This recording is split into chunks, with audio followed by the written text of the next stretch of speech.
We've all seen it, and now we all get to discuss it. The culmination of several weeks, all finally coming together in this season 3 finale of House of the Dragon. A lot of big action pieces, a lot of dragon set pieces, a lot of big character moments, and some pretty big important deaths all along the way. All of that gets to be discussed a little bit, scratching the surface, I feel like, here on tonight's live stream. I am Zach, and I'm joined by our wonderful group of panelists who have been on and off the entire season. I've probably been more off than these fellas have been. Just personal commitments every now and then getting in the way, but we've been steady, we've been consistent as much as we can, and we get to do a couple of deep dives here on tonight's stream. Randy, let's just kick it off saying our general howdies and how did you feel about this season finale? Well, it actually felt like a season finale, which is good, especially considering what we got for season 2. It was a good kind of hook where everything is just played out and we don't know the true damage of what's been done. We don't know pretty much a lot of things, and I think that, and I know that was done on purpose to get us excited and chomping at the bit for season 4. So I think they did a really good job of giving us something grand, but also keeping us hungry for more. Ryan, do you feel like they struck that balance with this season finale? Gave you a lot of good stuff, but left you ready for the 20-month wait that awaits us?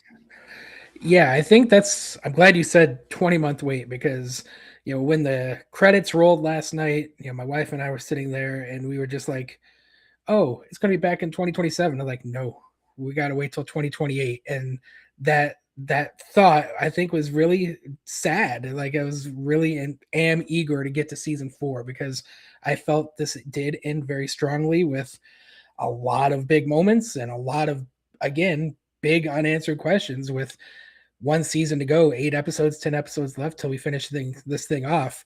There's a hell of a lot that we need to get to the endpoints on. So I'm eager to get there, and I know it's going to be a tantalizing wait.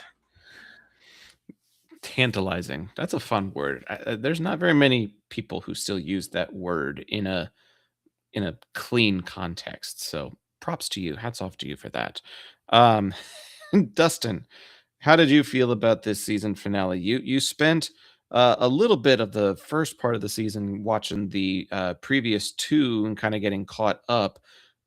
As someone who has kind of binged through the show and seen those first couple of seasons a little more recently than the rest of us probably, how do you feel like this season did, not only on its own merits, but as a part of the greater whole? Oh man, I think the season was really well done. I definitely think, in comparison to like season 2 and parts of season 1, I think this has been the better season of House of the Dragon. As far as the 3 go, on its own, I think that there were certain parts of this episode that didn't feel quite like a finale, because it took a little bit of time to get going, to establish what they were going. And I thought, okay, are they really not going to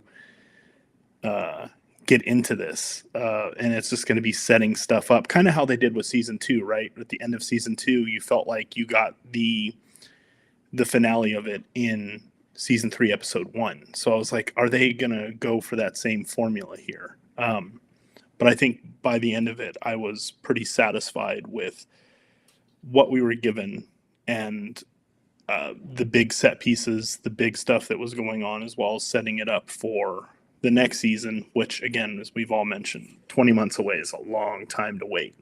And it's going to be interesting to see what that time away does for this season, if it'll help or hurt it. Oh, that's a good point. I probably have some thoughts on that, but I want to get Sean's thoughts first. Sean, you and I have covered, what is it, 8, 9, 10, 11, 12 season finales now of this show. How do you feel about this being the final episode of a season compared to some of the other season finales that you and I have covered over the years? It's tough, right? Because when you look at it, it feels more like the traditional Game of Thrones penultimate episode, more so than the traditional Game of Thrones season finale episode. But I would argue, even going back to House of the Dragon season 1, I don't know if we've gotten that traditional Game of Thrones penultimate episode during the penultimate episode. When you think about it, different stakes, mind you, but season 1 kind of ended in a similar way. And it's, a different show, same universe. It's a prequel, 170 years, 160 years at this point, something like that, before Game of Thrones, and yet finds a way to serve as a direct prequel. And, the formula is going to change a little bit. It to me, it felt more like the penultimate episode than the season finale episode. I'm not saying I didn't enjoy it. Spoiler alert, I thought the episode was fucking fantastic. I thought it was great. That episode probably sneaks up there in my top 5 House of the Dragon episodes.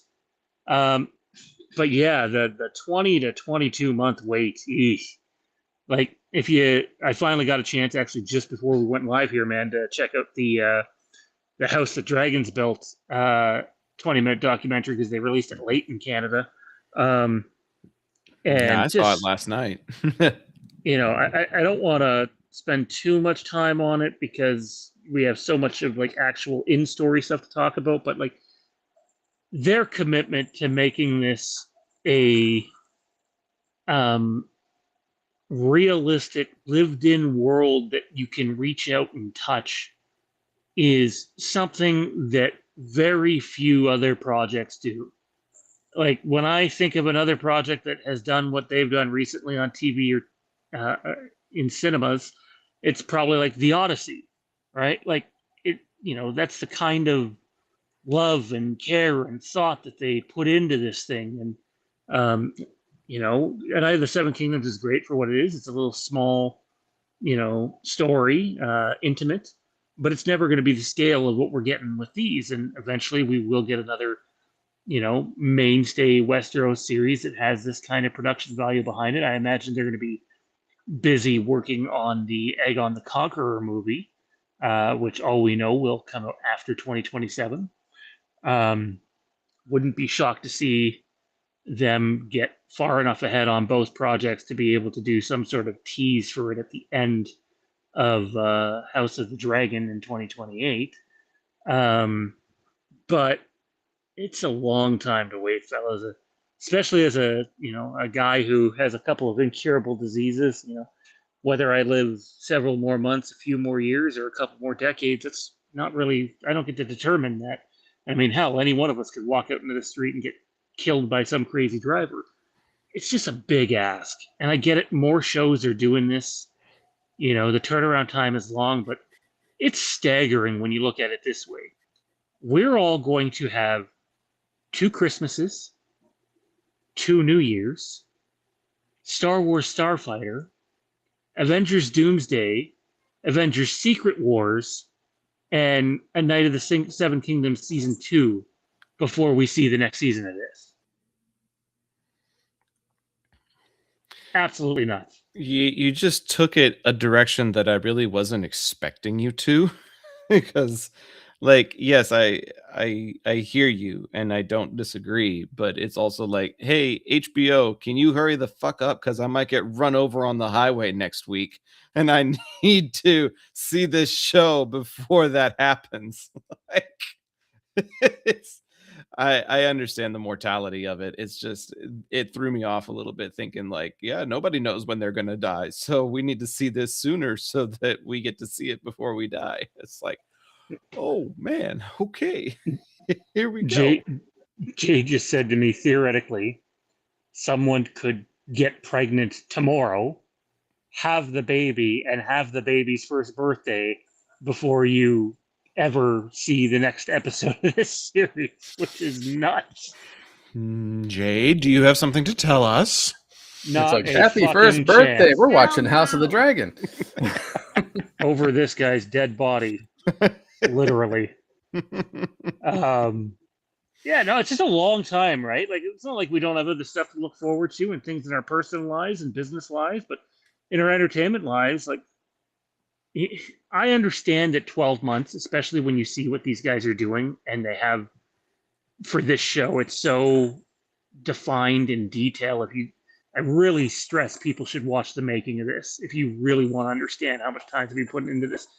They're shooting 300 days on a season, which is nuts.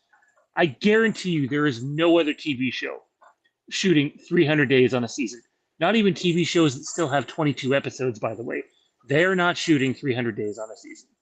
That is fucking crazy. And I still think you got to find a way to get it down to 18 months. I don't disagree, but I do think I have a deeper appreciation for what they're doing after seeing some of those documentaries. The one that they did for the finale that came out was just breathtaking to see how much of Tumbleton they recreated and how much pyro they used to replicate the dragon's fire. Like they went and got a professional flamethrower, like somebody I think who had like military level experience using that Yeah, the as gate. a weapon, and they used an actual flamethrower to light up the gate instead of CGIing it. And like that level of investment is just astonishing to me because that one take with the stunt actors and what they get paid for, getting lit on fire, plus the payment for the rental of the equipment, plus the cameras, plus the crew, plus the sets, like that one take and everything that was involved probably cost more than a couple of years of my salary. I thought that A Night of the Seven Kingdoms did a good job on a low budget, being able to hide a lot and still making it feel like Westeros.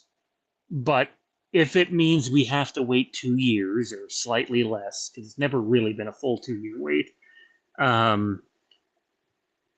and that we continue, I know, Zach, you and I had this talk after Game of Thrones ended on one of our previous shows.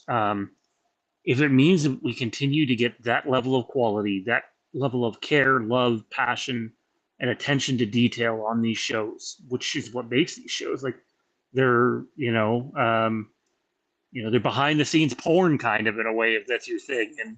And like, just take the time and do it properly. Like, again, I'm not trying to shit on Star Wars, but like, The Mandalorian and Grogu has a lot of shortcuts in it. It just does. The Mandalorian season 3 has a lot of shortcuts. Ahsoka had some shortcuts.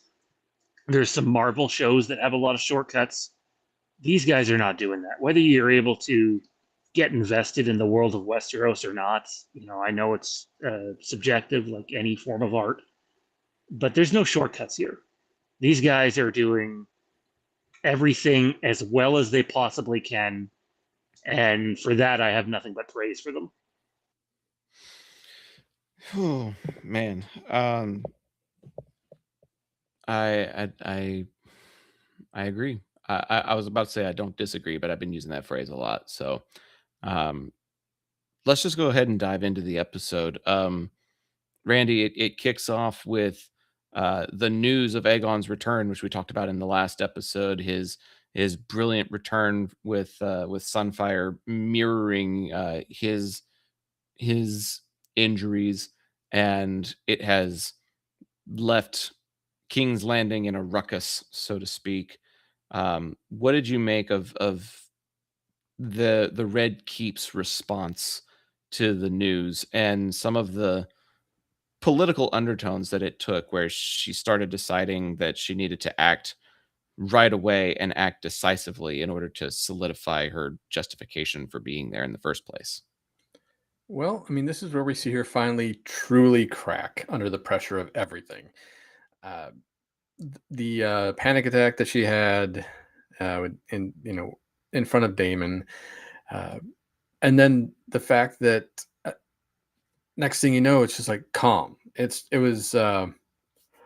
was kind of impressive to be going from raving mad, going, "Oh my god, what am I going to do?" to all of a sudden she's just completely calm and ready to do ready to do what she needs to do to ensure that she keeps the throne.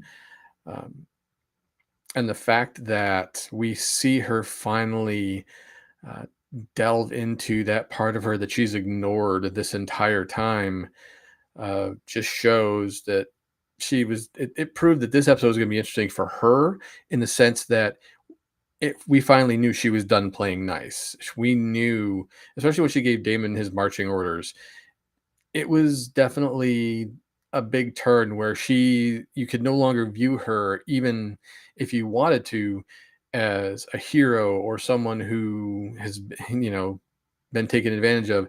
She's now become the villain. This is the birth of the Mad Queen, and it was really done well. I got to give her credit for just how well that played out, and just the look she gave, and the tone and the atmosphere in the room. And honestly, I don't think she could have pulled that off any better in terms of just the way it was acted, the way it was written.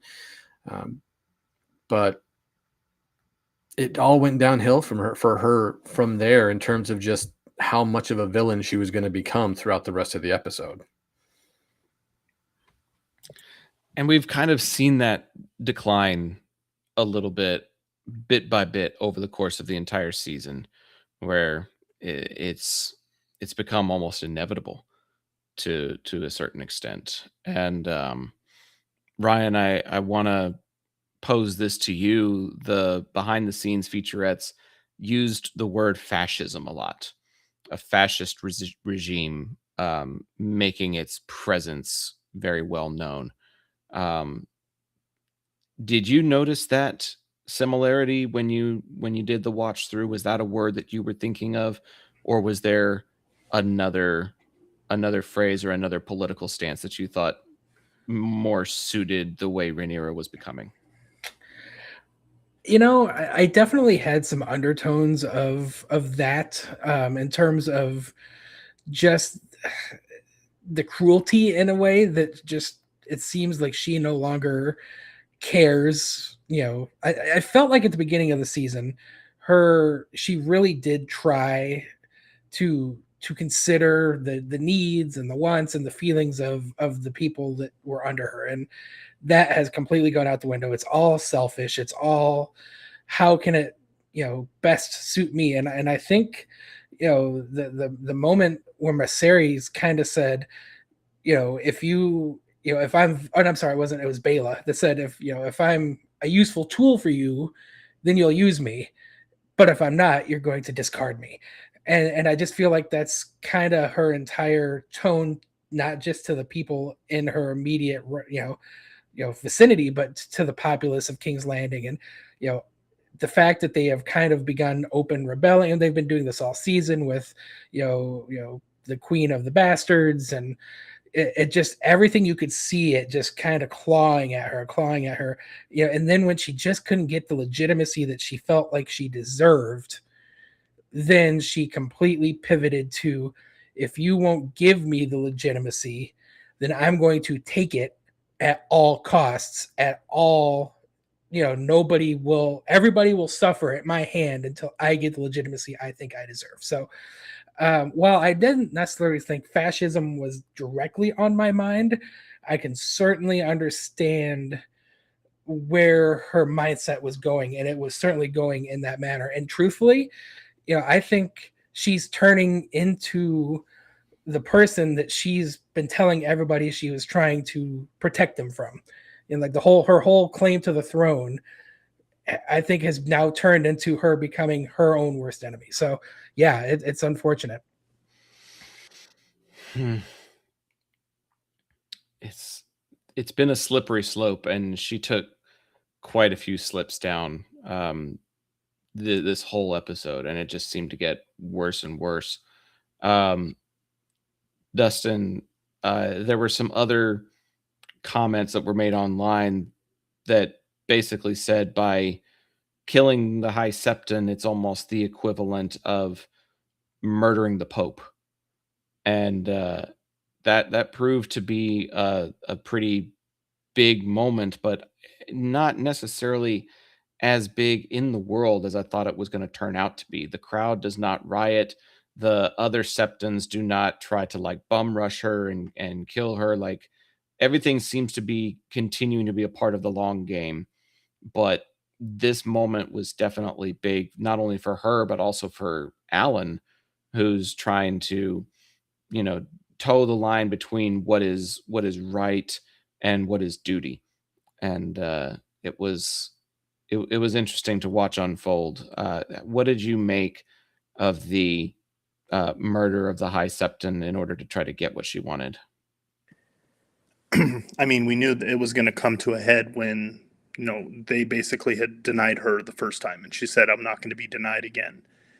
And, her going in there and her making, the comment that, I have 7 dragons in tow, and he said, "Well, we have the 7 gods." So, the parallels there, and then her telling Alan, like, we're old Valyrian, we answer to higher gods, and so your gods are pointless, and realizing that this is just what she's going to have to do in order to solidify her power. And I mean, we've been seeing it all season, right? Is her realizing, and she even makes mention of it in this episode, of Viserys, and Viserys the peacemaker, and how, she kind of was viewing him in a negative light. She had always viewed her father in a positive light. And even that changed, where she's now realizing that, she was trying to emulate him, and look at everything it's caused her. Her killing the set, causing the 7 with the religious power they have. I think perhaps many of them may not know what happened, because again, they kind of did it, and then she popped out and had her little speech, and she didn't make any mention of it. So I'm not sure if the townsfolk know what happened. But I think we're going to definitely see ramifications of that in season 4. I think they've been building on it, and as Sean had mentioned in previous episodes, that it felt like they were building up for something to do with the Septum and the religious movement. And it kind of came to a head, but we're not going to see, again, as many of the threads, we're not going to see the true fallout of those actions until next season. And what role is that going to have? There's a lot of stuff that's going to change people's minds. Tumbleton, people are going to think that Rhaenyra did it, even if, it was Ulf, so it was technically her person that did it. And so we see her embracing that side. So kind of, not only did she kill the religion in the Red Keep or in King's Landing, she's kind of killed herself in this episode, and I think solidified her her turn to the dark side, if you would, right? There was a lot of, imagery of, mirror imaging of like Daenerys in Game of Thrones, how she dressed, the stuff with the eyes. There was a lot of stuff going on that is going to be interesting to see play out in the future season. So we noticed the smoky eye kind of right off the bat. That was definitely an interesting change along with the rest of her wardrobe. We'd never seen her in full chainmail battle regalia, really, not to that extent. And it was really, really cool to see. Sean, I want to ask you, um, the executive producer, what's his name, Condell, I believe, used the term Darth Vader moment because of her quote unquote turn to the dark side, like Dustin was talking about, but also just her darker demeanor, her cape. He mentioned the cape. Do you feel like that's a good equivalent to say that she kind of turned to the dark side? And do you think Darth Vader was the appropriate analogy there? Yeah, it's funny they bring that up actually in both documentaries of the episode, the House of Dragons built, and then the behind the episode. I do like, I don't want to go too off track here, but like Anakin gets labeled as the chosen one, right? Rather publicly amongst all the Jedi. And there's fellow Jedi, that push back against it, some that believe in it. It's a ton of pressure. The one thing that I caught in this episode, and I do think the Darth Vader thing is accurate, but I would say from two different points of view, kind of like there is it's accurate in terms of her turning, having the best of intentions early on, and sometimes the worst things come from the best intentions in any walk of life, not just in entertainment. But the big difference here is Anakin was labeled the chosen one. She was not fucking labeled the prince that was promised. And when she says that line, and I know she says it in Valerian, but all I could picture is if anyone's ever watched the Bo Burnham special Inside, when he's doing the song with the sock puppet, and the sock puppet looks at him and goes, "This is what I'm talking about. Aren't you fucking listening?"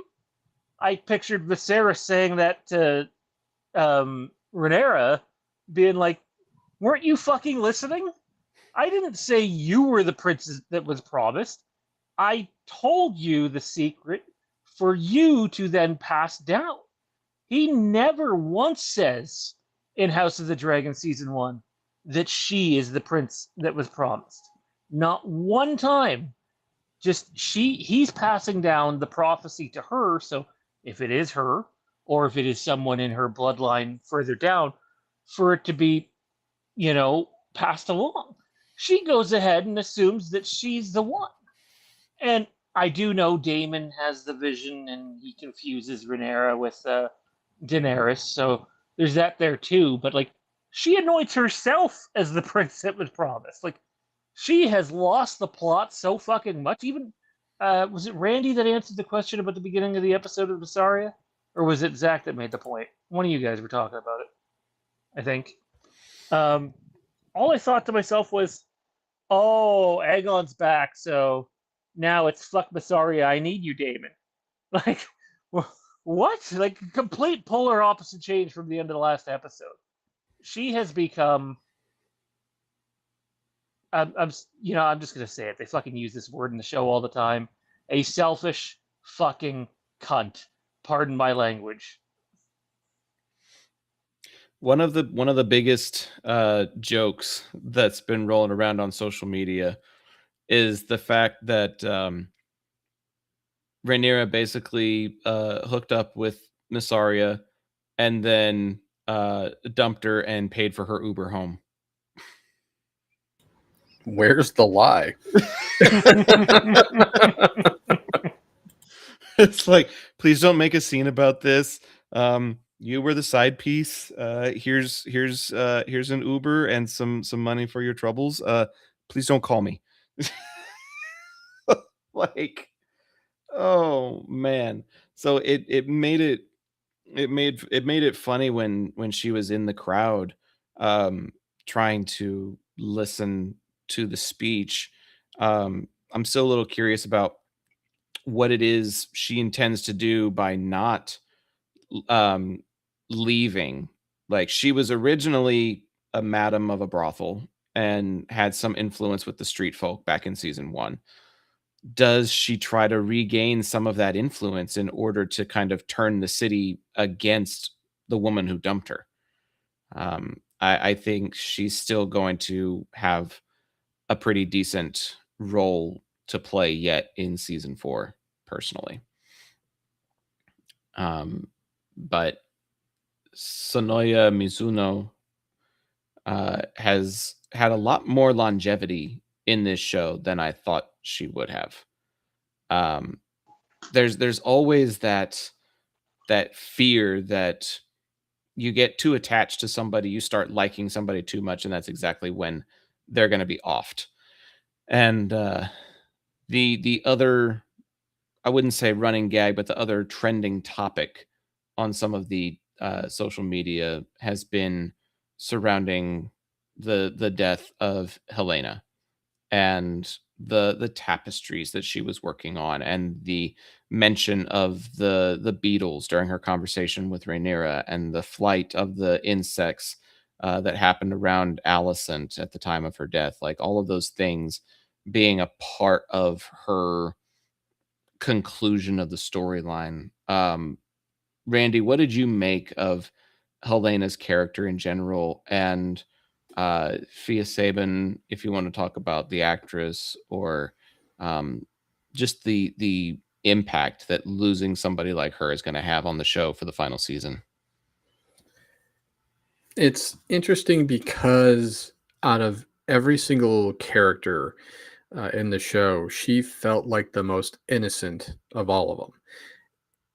And the fact that she was a dreamer, and I thought the tapestry was cool. And of course, when I think about the tapestry, what she was doing, then it makes me think about like the intro and how much it always seemed to change from episode to episode, and so it's like almost kind of like she's been working on it herself this entire time, which is kind of a neat thing to think about.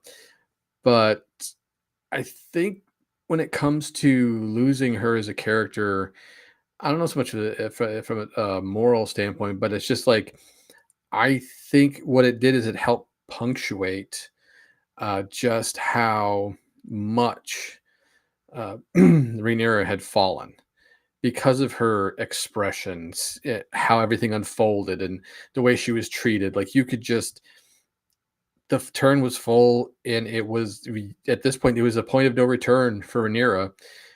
But I think the real impact is going to be to see how it affects Alicent moving forward, considering how it felt for her. It almost like having that, she could tell something was wrong, but the look on her face, just, she was confused. She didn't know really what it was, but she knew something was off. And it felt like for Alicent, it felt like Helena was that character that kind of kept her grounded to some extent, not fully, obviously. We've seen that she's more or less out for herself at this point, but it just felt like Helena just felt like that one little anchor she had left to just kind of trying to do the right thing. And now that she's gone, I think that for Alicent, it's going to be interesting to see what she does in season 4 with that. Overall, as a character, Helena's had a pretty much great arc. I mean, she's been relatively quiet, but she was always that one character every single episode that you just felt something for, whether if you felt sorry for her, it's just the fact that the way she was treated and mistreated. I was kind of a little bothered by, like, being force fed, stuff like that in this episode. But it's just, again, she seemed to be like a more of a plot device for uh, Rhaenyra's fall in a lot of ways. Which is ironic because she's the one that fell. Boom. Maybe not fell is the right word. Ryan, what did you make of this death being an off-screen one? Because we had a ton of on-screen deaths in this episode. It would have been very easy to show her jumping out the window, and they've proven that they've been graphic before in the past, but it's almost like she has this moment of resolve. She realizes this is it, and she's just gone. And I don't know, like, there's been a lot of creative choices, especially in these last couple of episodes, that I really agreed with. I'm still a little on the fence about this particular choice. What did you make of it? Well, first off, we've already seen this scene. I mean, I feel like it was the exact same room and the exact same window going back to Game of Thrones. Like, oh, That's because it was. Yeah, I mean, people really Same. love hopping out this window here, right? Same room. So, did we need to see it again? I think maybe that's where they're like, we know this, we know how this movie ends, right? So, I'm glad they ended up showing her, because there was a little bit of mystery for me of, did she jump? But I saw the tapestry going over the edge. Did she like Hansel and Gretel this shit? And did she like climb down it? You know, like I wasn't really sure what the plan was, because they didn't show it. But I honestly, I think I just want to back up just a bit on this and kind of talk about the bigger impacts all of these deaths have had on, I think, where this story has turned, and what, looking at Corlys and when Rhaenys died and how he just kind of started wandering aimlessly without a shining star. And then we know what, Jace and Luke's death did to Rhaenyra, and emotionally just fucked her. Like, I don't think that's being talked about enough in this downfall of hers. Is like, I mean, not only the burden of making these decisions, but she's has no support at all. And now Helena's gone, and she's jumped as well. And I think this is going to again have long-term effects. But I will say this, going as Helena went out, I mean, one of the main themes of this entire season from Rhaenyra was, tell me your vision. Am I the queen that was, predestined? Am I the ordained queen? Tell me.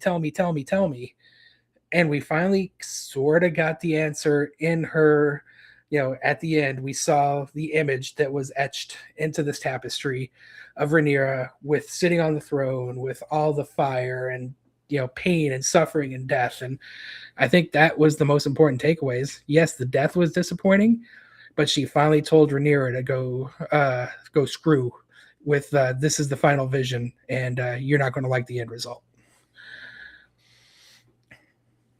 Yeah, her dreams kind of came to an end. Her tapestry was complete. It came to an end, and it just brought about the end of her story as well.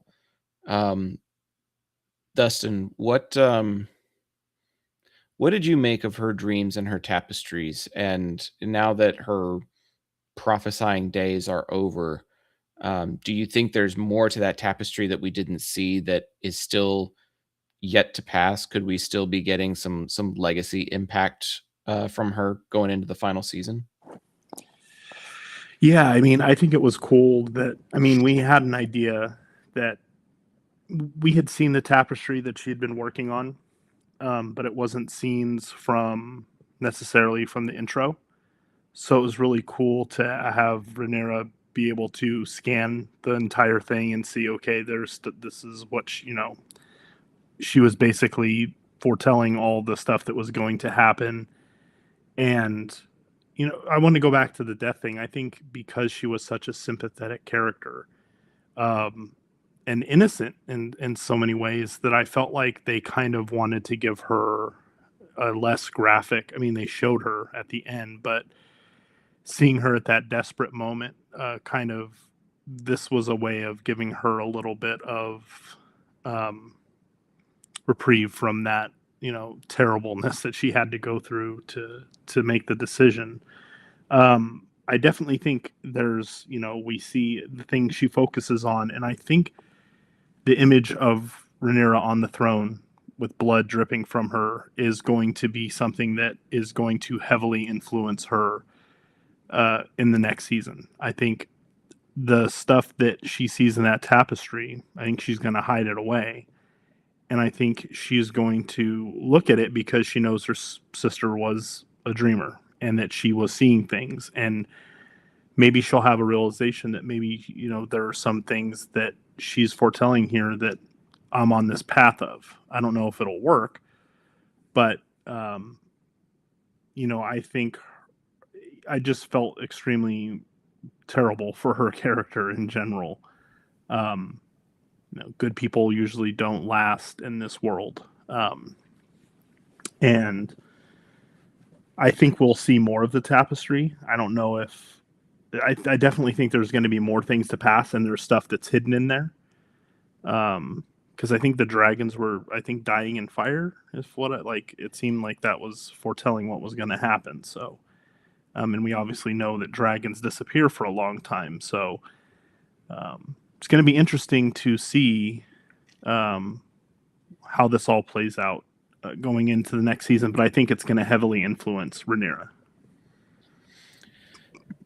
Looking at their relationship, Sean, between Helena and Rhaenyra, in their last conversation, Helena basically compares Rhaenyra to a dung beetle, feeding off of the waste of those around it.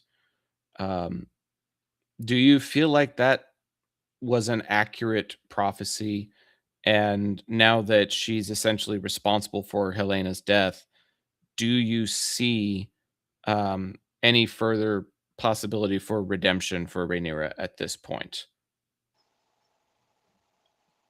No, she's gone. The, the train has left the station. The ship, is no longer docked. It's not coming back. The Titanic has hit the iceberg and it's well on its way down. I was Team Black, damn it. I came into season, not just season 2, I came into season 3 Team Black. And so tell yourself this, and I don't know how all you 4 feel specifically about it, but this is how I feel. If you could take yourself right now, go back in time to yourself that has just finished watching the season 1 finale of the show, and say to yourself, yeah, by the end of season 3, you're not going to be cheering for Rhaenyra. And, Aegon and Aemon? Yeah, not so bad. Is truly a masterful piece of wizard shit that they've pulled off, because I think we only get the one scene with those two in this episode, or at least the one scene with Aegon, which at first I thought was a dream and wasn't. Rhaenyra's gone, man. It's over. She ain't coming back. She's Darth Vader, and I don't think Luke Skywalker's coming to save her. Well, I really appreciate how much of a flow state we all seem to be in tonight, because Aegon and Aemon was literally my next conversation piece. So you just lobbed that up for me to slam right down there, buddy. I appreciate that. Randy, the character development that we have gotten from those two separately now has the opportunity to pay off here in this season finale. Probably not as much as what anybody thought we were going to get, but Aegon is ready for revenge. Aemond seems to be rather contrite, and they seem to be at least discussing their differences, if not trying to find ways to rectify them. What did you make of the brothers reunited at Harrenhal, and how much do you feel like they might accomplish in season 4? So it's interesting because you look at the dynamic between the two, and it's basically they're juxtaposed now.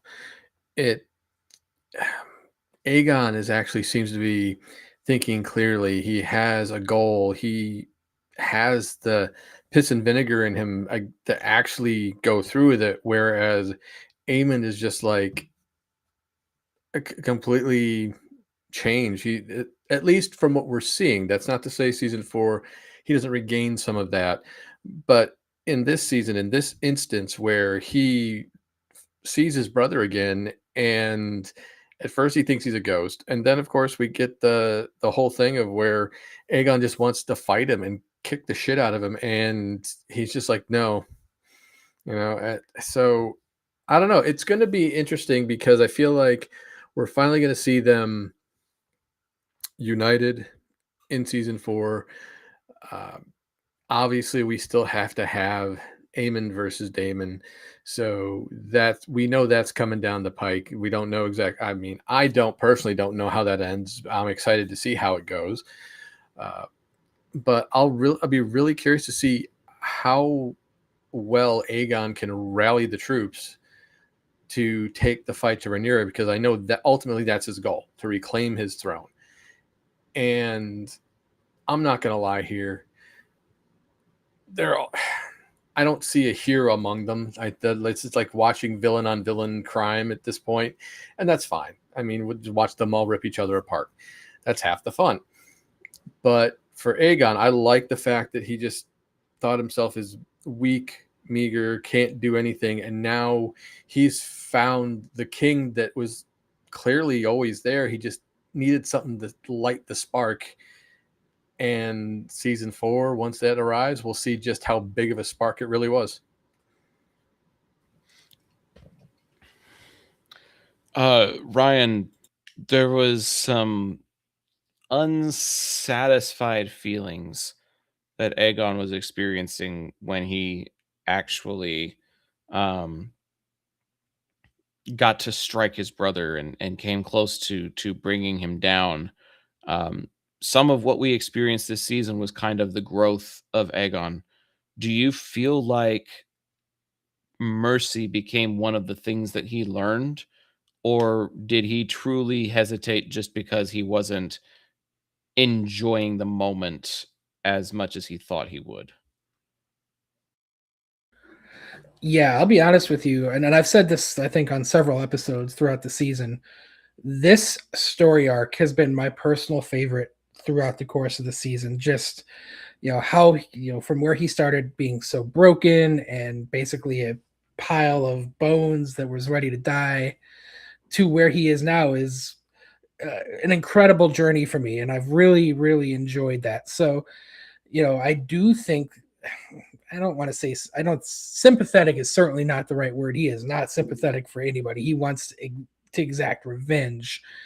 But I feel like he's not the same egotistical control freak that he might have been prior to this journey. And when he sees his brother kind of in this unexpected state of deliria, and he's been completely seemingly changed, it really kind of flustered him and threw him off a bit. And when he that slap to the face and and Aemon just didn't respond.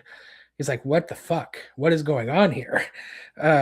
So the lack of satisfaction, I do think, comes from the fact that he was expecting to have a fight with his brother. His brother truly tried to burn him to a crisp, and he was ready to engage that, and then he just didn't get that. But at the end, I think he's going to positively turn this into, okay, I'm not ready to forgive you, but if we take down the traitorous cunt beheader and win the war and take everything, if we do this, this, this, and this, and I'm back in control, then I'll think about forgiving you. Like he immediately pivoted to like, well, now you're going to be my servant and you're going to do what I want you to do. we're going to become a tag team, and I really really love that, and I feel like, over the course of the season, the sympathies for Aegon and even Aemon to an extent have kind of flipped from where we were previously. So I'm very eager to see how these two now interact as pseudo made amends brothers, and how they're going to potentially turn this war around for Team Green, because them together is a real potent force with their dragons. So I'm really excited about that story going forward. Yeah, it'll be interesting, especially with whatever role Alice ends up playing in all of that too, because Aemon straight up addresses her as his betrothed, and he's engaged to someone who basically engaged in witchcraft in order to try to save her son, is what her story says. Um, Dustin, what did you make of that backstory and that kind of context that we finally get from Alice after like a season and a half? Uh, was it worth the wait to get that kind of information and payoff? Was it about what you suspected? And do you think she'll continue to be that whisper in Aemon's ear now that his brother has also come back into his life? Yeah, I think we knew there was something going on, and I think you know, the revelation that, she was basically trapped within the bounds of the River Kings of old, right? That's what you said. And I don't know if it's 100% trying to like keep Aemond in her, at her side, but it was nice because I think we've all been wondering who she was, what role she had, what has she been doing, what is her, you know, what is her role, and finding out that it was her son that she made with the pact with the people of the forest, which I think was a nice nod to what we get because they eventually help create the White Walkers. Correct? I might be wrong, but um, it was a nice story for her to tell Aemond, like, I've been alone for a long time, and there is a path forward for you. And I think Aemond is, kind of going through the same thing that Aegon has gone through, of like kind of being humbled and realizing that his way wasn't the right way either. Um, I think she's going to continue to play a big role moving forward with Aemond, and not sure if she's going to betray him or if something's going to happen, because you see that she's frustrated with him already. So I'm wondering how much she's just using him to get her end, if he's just a pawn for her. And so, yeah, it was nice to just get some final, exposition of who she is and why she is the way she is. And so I thought that was really well done. It was a small moment, but it goes back to that kind of, that there's magic out there that's ancient, and it's not just about the physical, what we see, and I like that aspect. I've always, and the stuff at Harrenhal was really interesting too. This whole season, seeing some of the ghosts and the visions and stuff like that. So I've really enjoyed that aspect of it. So I hope they continue on with that, and she has a role yet to play. Sean, one of the other pieces of comments that I was getting online today was a little bit of confusion about Alice's motivation. And I think Dustin may have touched on a little bit by saying that she could just be using Aemond as a pawn in all of this.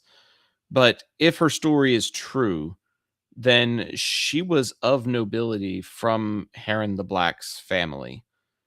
And it was the Targaryens who destroyed Harrenhal, which means it was the Targaryen line that basically was responsible for the death of her husband, death of her son, death of her family, destruction of her keep. Um, and yet she's trying to get in with them? Question mark. Trying to give Aemond a son if they, do it correctly, do it enough times. I don't know. Um, what do you make of her motivation, and do you feel like she's sincere in this interest in making the Targaryen line a little bit stronger, or do you think she's gonna stab them in the back? I mean, I have no, you know, I don't have a distinct, um, what's the word I'm looking for here? Source material answer to this at all. So this is me just theorizing because I also don't think there is source material answer to this at all. But when we reach Game of Thrones, there are no dragons left. When we reach Night of the Seven Kingdoms, there are no dragons left. And I don't think it's just because they all started killing each other off um, during the Civil War, because we hear during Game of Thrones the last dragons that are around are, the size of, like maybe a big dog or a wolf, right? Like they're tiny. They lose whatever it is they have. And it's been my theory that, given she's a witch and she's playing with all these dark magics and stuff, is she responsible for the dragons fading out for a while? I have no idea if that's where they're going, but I'd bet $5 on it. That's five more than I would put in my Kalshi account. I'll put it that way. Um, they finally just made that something you can do in Texas, and it has taken the state by storm. So if you live in Texas, you know. Um, let's talk about the Battle of Tumbleton. This is the big sequence. This is the big moneymaker, if you will. You see ground combat, you see aerial combat, you see dragon riding, you see archers, you see infantry, you see the winter wolves, you see Caraxes burning the gate down. We talked about that with the pyrotechnics earlier in the program. There's so much to unearth in this whole sequence, and I think the depth of it was one of the things that really got to me. There was no shortage of interesting shots, of intriguing moments. Um, it kept me engaged throughout the whole fight scene. Nothing got slow, nothing got dull, nothing got to where it was like, okay, we need to pause and take a breath and regroup. No, we just kept running. We just kept going. It just kept happening. And I really, really personally appreciated that. It was probably one of the more complete battle sequences, in my opinion, from a strategy standpoint, from an assault standpoint, moves, counter moves, counter moves. Um, it was so well done. It might be one of the better Game of Thrones battles, period, in my opinion, and probably one of the better just medieval style battles. Because, I mean, Damon's speech is kind of reminiscent of Aragorn's speech in Lord of the Rings, or Braveheart's speech in his movie, um, trying to give him that moment. Um, Randy, I'm going to ask you about Damon specifically and some of the things that he does during this battle. But if anybody has thoughts or follow-ups or questions or anything else that they want to do while we're talking about Damon, please by all means chime in where you feel appropriate. But I think the best way we can really dive into this entire battle is to just have like individual components get discussed with each panelist instead of to go minute by minute, scene by scene with everybody. It's just it's going to be hard to do. So we've kind of done some behind the scenes layout of who's going to get what. So go ahead and start preparing your thoughts for your character moment segment, whatever else. But um, Randy, Damon, according to the source material, wasn't even supposed to be a part of this battle. And yet Condal included him anyways because of his character arc, because of his development. He said in a quote, Damon had to be put at the center. In a television show where you're completing a story arc each season, that was absolutely necessary. In a previous season, I would have really stressed against it because I understood that it was so different from the book.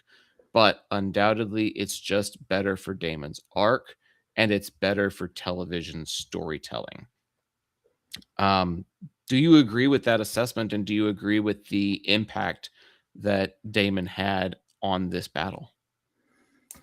Yeah, I definitely agree. Just because we get to see many different sides of Damon throughout this entire battle, we get to see the general basically pumping up the troops, getting everybody ready. We see the tactician as they plan their assault, but we also get to see like him trying to remain true to what Rhaenyra wanted him to do, and that's to just not completely obliterate Tumbleton, to try to keep it standing in one piece and try to keep the innocents alive. Which, oh, that bastard Ormond! I swear to God, when I saw kids on the rampart, I was just like, "Are you kidding me?"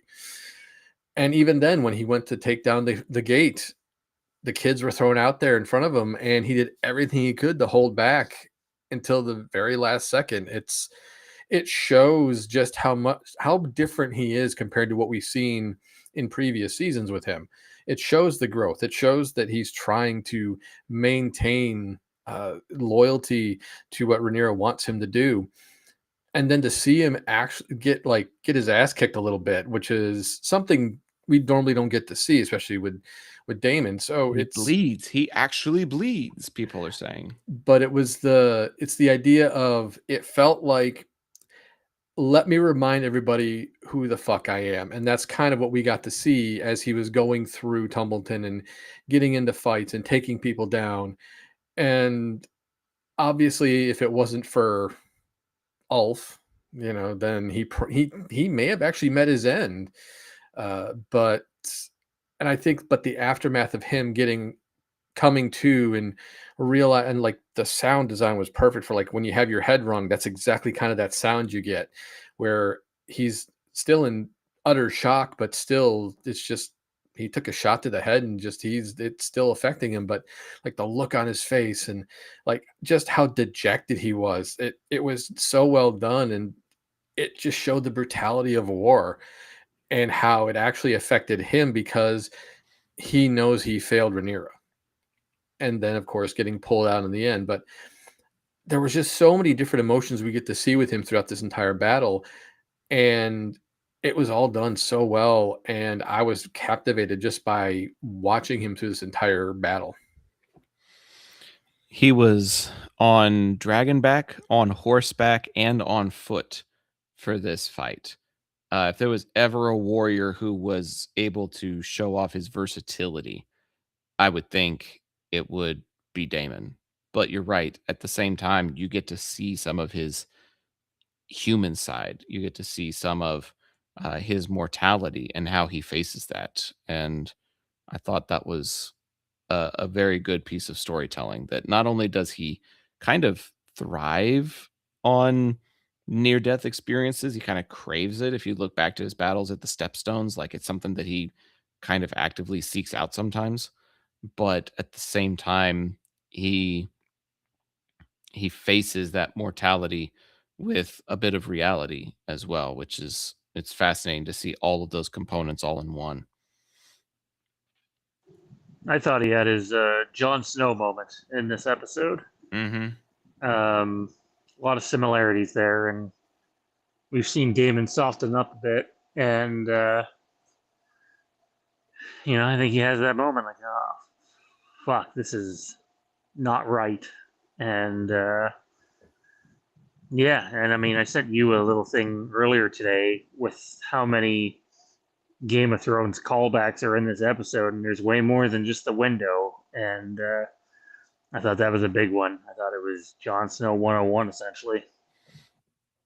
Well, and not to borrow too much from Star Wars, but I mean, George Lucas has always talked about how his stories are like poetry, they rhyme. So That's exactly who I thought about when you sent me that message today. Mm-hmm. Mm-hmm. That's what I was referencing is it's similar and yet unique all at the same time. And when you have those moments of hearkening and yet also something that is kind of unique, um, I can't think of very many franchises that are able to strike that balance better. Um, any other thoughts on Damon before we move on to the next part of the Battle of Tumbleton?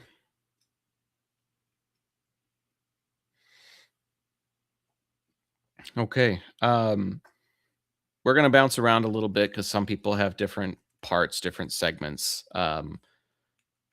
Sean, let's briefly talk about the last ditch effort that Sir Gawain makes to try to preserve peace, and even Corlys joins in on the appeal to a certain extent, trying to convince Damon that this isn't the only way. But he's already received orders from Rhaenyra. He's already made up his mind that the High Towers are going to suffer a terrible fate.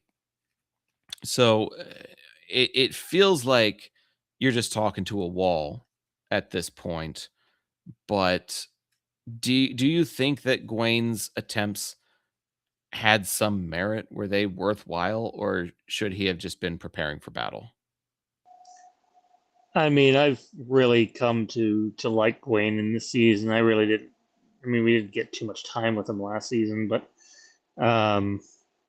his character grew exponentially for me this season into really a likable character.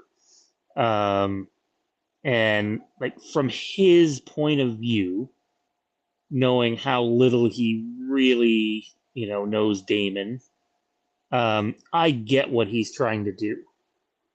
I do, and I even respect it. That being said, you know, uh, sometimes you need to know your opponent a little better, and I think the offer falls, or the offer comes in woefully insufficient given everything that has happened to date, which is why Corlys changes the offer. It's like, I didn't authorize that. Corlys just turns and looks at him, and like, I'd argue Corlys over these 3 seasons has become one of my favorite characters, and he's one of the characters that still maintains some of his honor, and I don't know if there's many people you can say that about in the show. Ned Stark. Yeah, for sure, and call back to Ned too in the one scene, right? So like, yeah, I kudos to Gawain for trying. Corlys knew better, and again, Corlys gained nothing but more respect for me too in terms of a character. And I like Damon, probably because I really like Matt Smith, so it's hard to cheer against Damon, and I appreciate some of the growth he's had in his character. And then you look at a character like Gawain, who I think we didn't meet till halfway through season 2. I think that's about right. And he's grown, but I'd argue, like, really think about it here, fellas. It's really hard to find rooting interest in characters in this show if you want to cheer. Like, if your standard for cheering for someone is someone who hasn't, been a complete fucking prick and done just downright horrible things, I don't know if you have anybody to choose from, but dare I say, Corlys might be the the guy at the top of the list, and a couple of his sons might disagree with that. So, yeah, I thought Corlys had more character growth in this, and I liked his part to play at the end there. He basically saves Daemon. Yeah, I like both of the character stance, but ultimately Gwen's offer.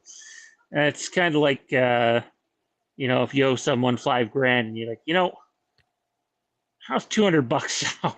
It's probably not going to go well. Do you feel like Darren escaped since we don't really see his fate leading into the aftermath? Yeah, I think so. But I also think he's eager to kind of throw his life away. So, I don't think he's long for this world. Could be wrong though. Well, I don't think he really ever wanted to be king in the first place.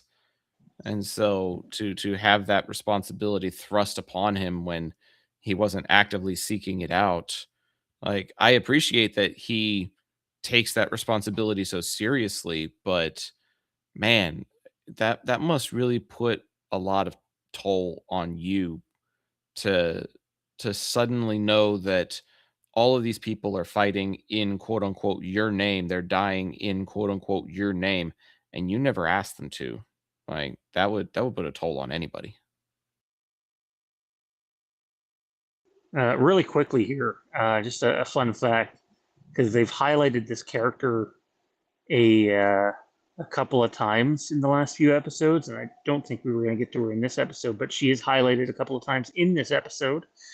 And it's if anyone was wondering who the character was that killed Kristen Cole, the girl there with the black eyeshadow, who I don't think they've said her name, have they? If they have, I missed it. I don't think they've addressed her directly. I think it's just Miss Badass works. So that character is allegedly Allison Blackwood. Allison, something like that. Blackwood, Black Ally. She's the great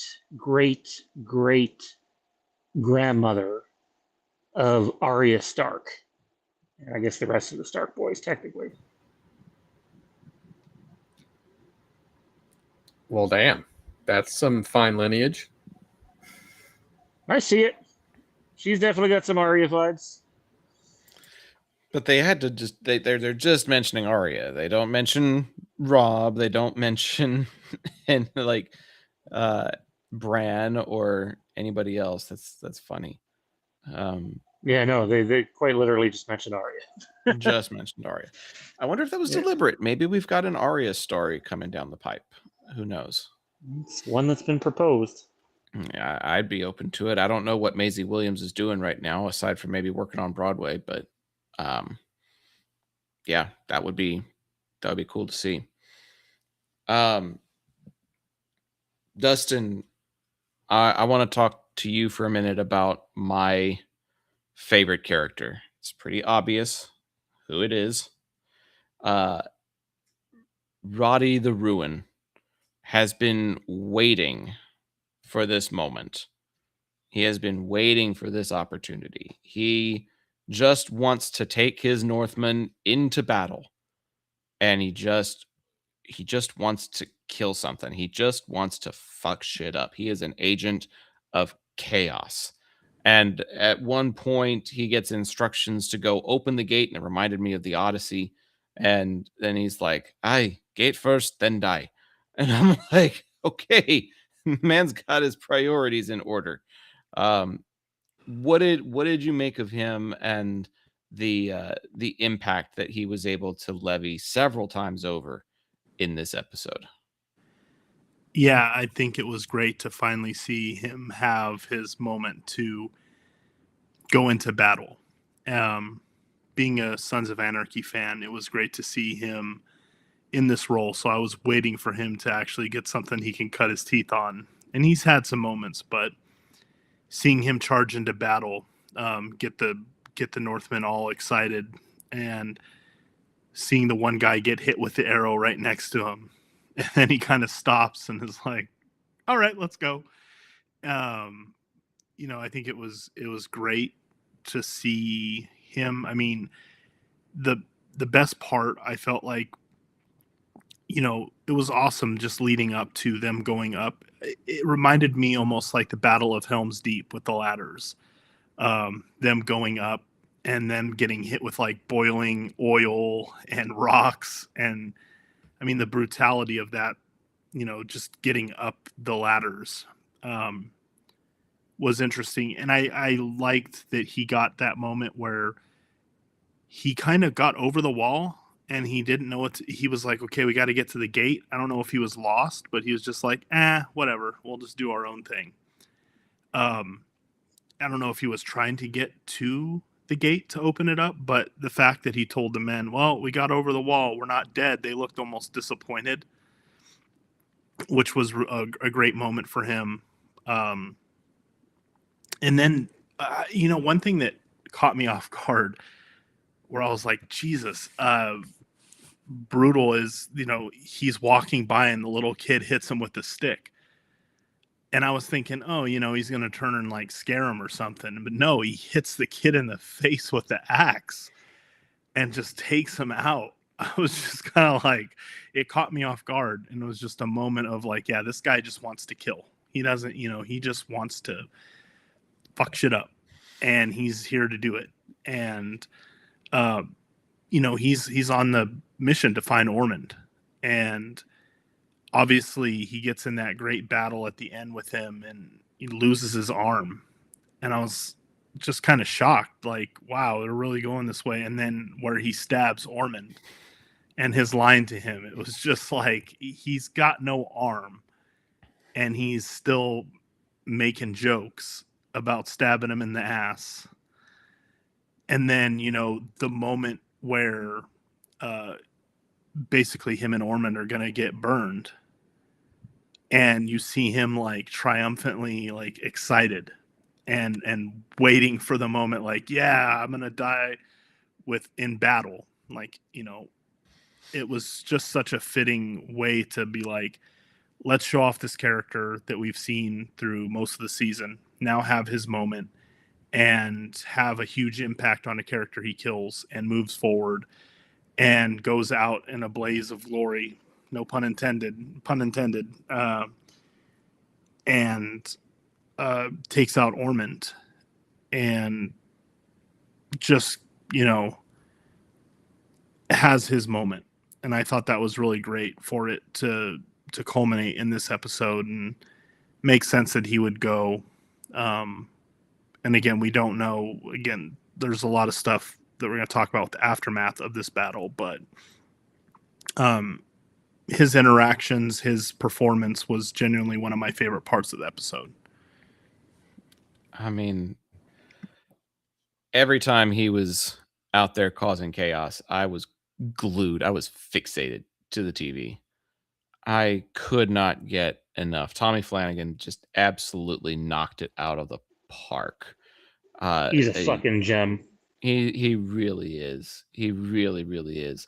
And his line about how that's a proper fucking from the north, like he knows he's gonna have like severe blood loss if he's not gonna get burned to bits first. But he basically had to let Ormond know that that's what did him in. That's what killed him. And I honestly really appreciated Ormond's death in general, because he does show some competency in battle by being able to cut off Roderick's arm. But then instantly we see him go back to the diva that he's been the whole season when the blood gets on his face and a little bit gets in his mouth. Like, he just starts freaking out. His OCD kicks in. He can't find his salts, and he just ends up grabbing the railing of the walls there. And Roderick, credit where due, he saw an opportunity and he took it. in the original Game of Thrones series, I bet they probably would have like showed some of his bowels dropping a little bit, but they just kind of like left the sword in there and didn't really allow very much to release. But I part of me wonders how much of Roderick's sword would be red and how much would be brown, just given how far he went and what he cut. Yeah, I'm not gonna lie. I was here by myself watching it, and to see that, I was like, well, that's one proctology exam he's never gonna forget. Um, but Roddy went out. Like if you want to say Viking or Klingon or dwarf or even Mandalorian, I mean, that's the way you want to go out. You want to go out in a blaze of glory, and my God, that's exactly what he did. No more honorable death than to die in battle. That's true across multiple franchises, and it just felt like what a northern death should feel like. Like that's what I expect from Northmen. That's what I expect from people under the Stark banner. Not necessarily the chaos, but the satisfaction of serving your royalty and dying in battle and being happy to do it.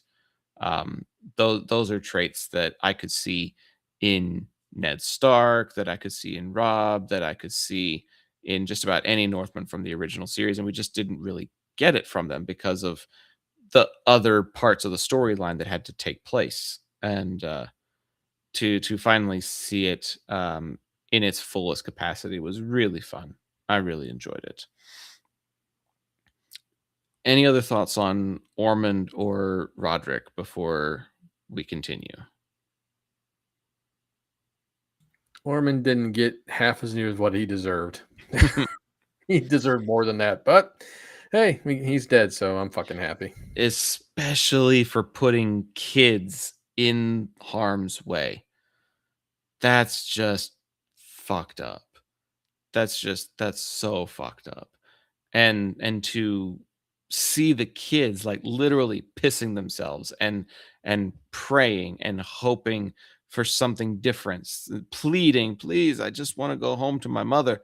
Like the emotional weight that carries really helps you see what kind of a sinister monster Ormond is and how he will do whatever he thinks he needs to do in order to achieve victory. It's just it's pretty crazy.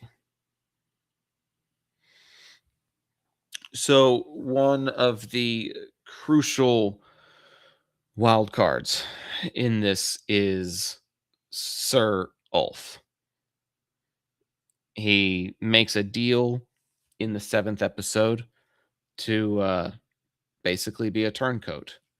He gets drunk at the local tavern because he's not loyal to Rhaenyra anymore. So fuck the Queen of Bastards. I'm going to go do whatever the fuck I want.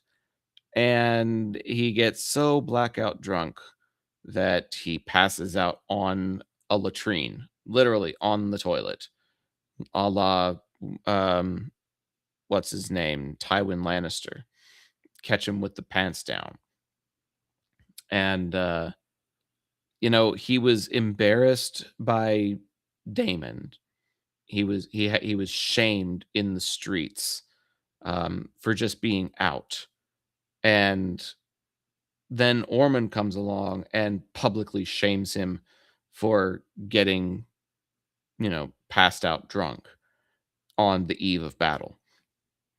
So he has been publicly shamed by both sides and then is expected to ride his dragon into battle and fight for one of the sides that has humiliated him. Sean, what did you make of Ulf as the agent of chaos and the impact that he had on the battle since he basically attacked both sides? In the words of our old friend Kieran, who used to be on here, he's a piece of shit. um, he is one of the all-time piece of shit characters in Westeros, in my opinion. no redeeming qualities, and this is what you get when you put stupid on a dragon or you give stupid power. He has signed, sealed, and delivered his death certificate by not just hitting one side, but hitting both, and both sides knowing it. This guy, dragon or not, is fucked with a T. It's funny how as he's approaching Tumbleton, like you hear him say, "Fuck you too." Like if I got publicly embarrassed by somebody and I had a dragon to be able to burn my boss with, like I don't know. Maybe, I don't know. But I I did find it odd that he's flying on the back of a dragon super fast, and people look like ants from that height, and he's like, I know that's you. It's like, I found it kind of unbelievable that he was like, oh, there you are, perfect, I know you're there. A small little thing, but I was kind of like, you wouldn't know that that's him or be able to see him. You weren't even that close at first until he got really close, and even then he probably wouldn't have seen him because he's on a dragon. do you think maybe it was just a generic one as he headed for Tumbleton? Like he was just saying, "Yeah, I burned all these armies and now I'm going to come burn your town also."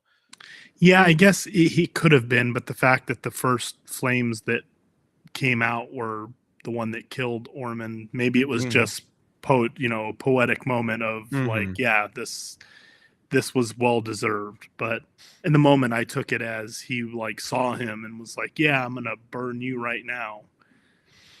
Well, and I don't want to give too much away, but I think there's a very decent chance that Hugh Hammer could end up in a very similar situation with the loss of his wife.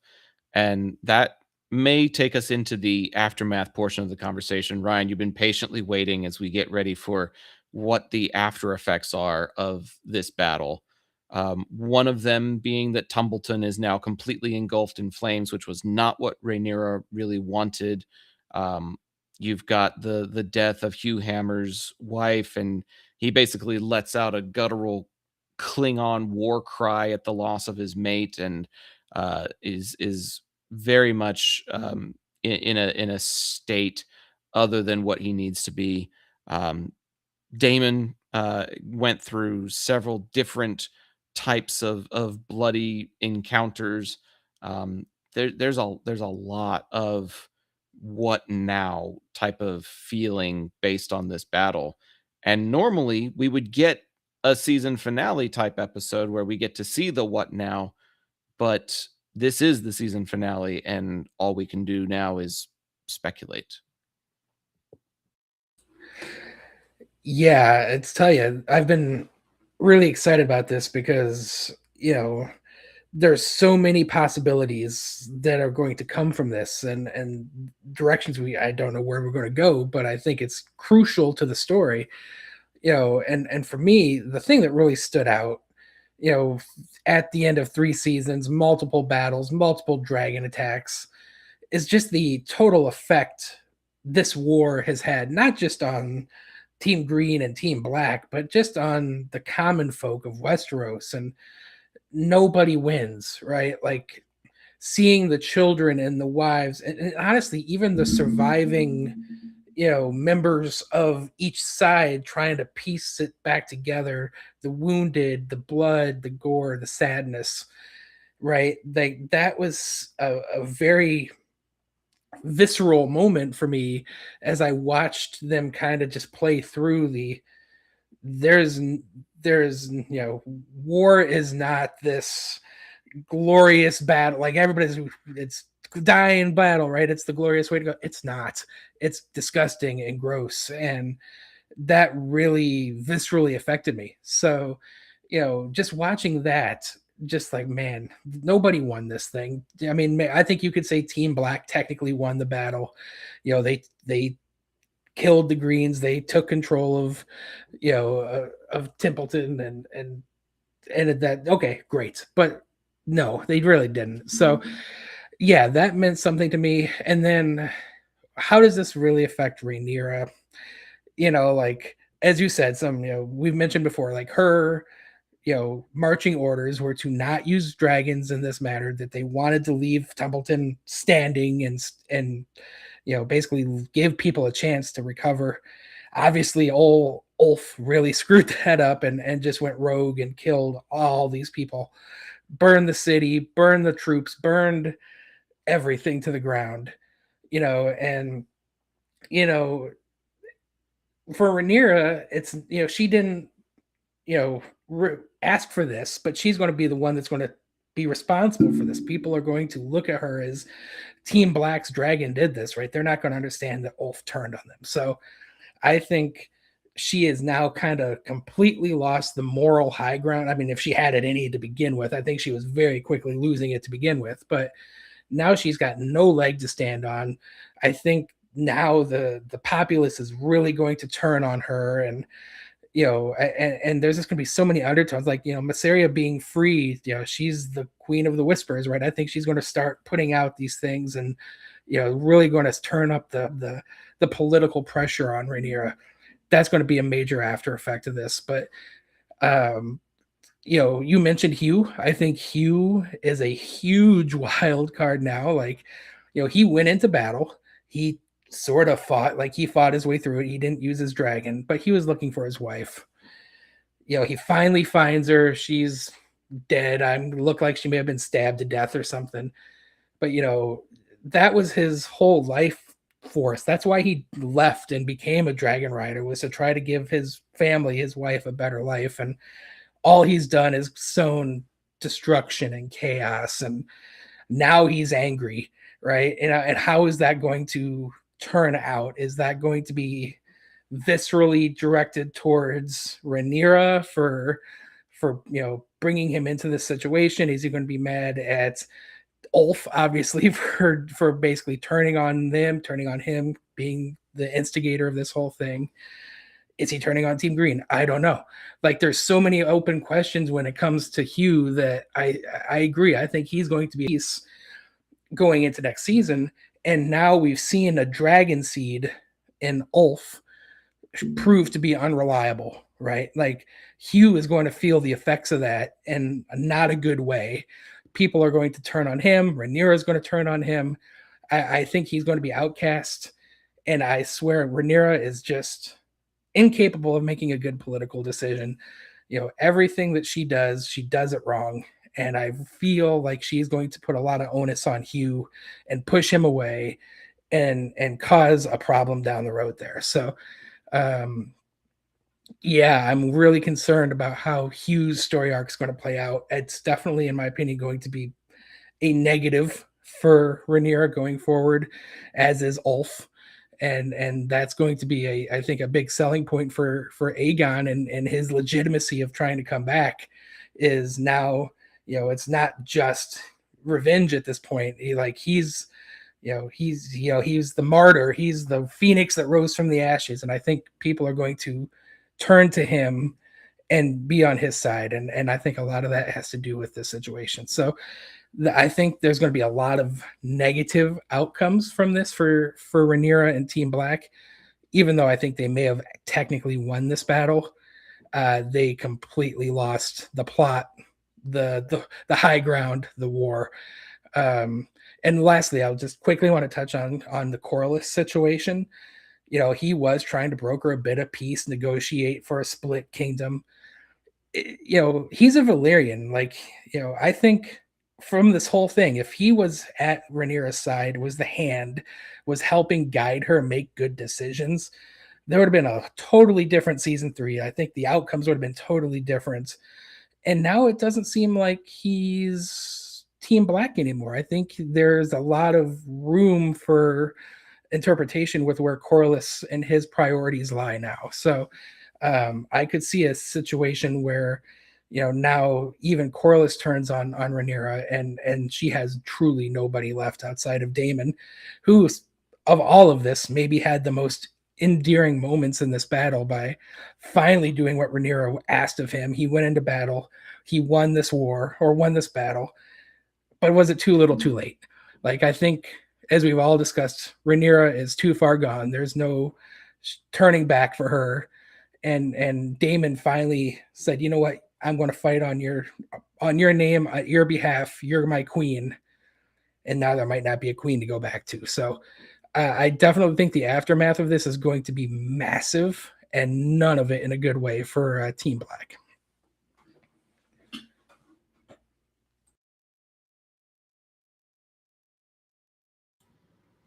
Yeah, I mean that's pretty well said. It's kind of hard to piggyback anything off of that, but it still, when you look at like everything as a whole, the aftermath of everything, not just the battle, it just seems like you're right. Everybody lost. You can't really see anybody winning in this respect.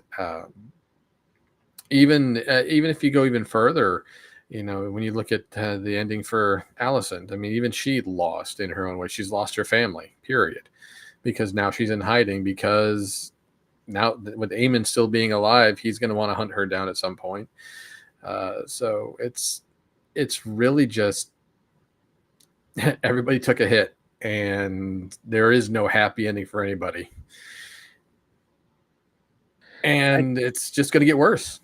It's not even going to get better. It's going to get worse.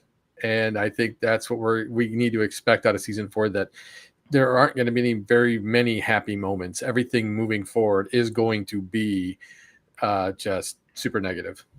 And it's good for everybody. Yeah, I truly think the ends no longer justify the means at this point.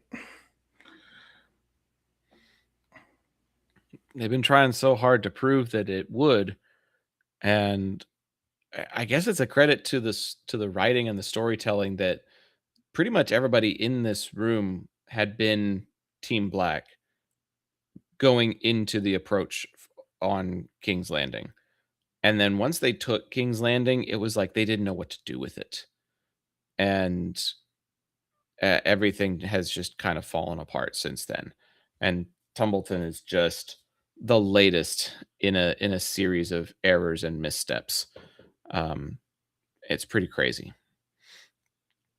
Let's go ahead and go into some season 4 predictions, some thoughts on what we think might happen, or some things that we hope might happen. We touched on Miss Arya possibly playing a bigger role. We touched on Hugh possibly being a bit of a wild card. I think somebody mentioned that Daemon and Aemond are kind of destined to cross paths at some point.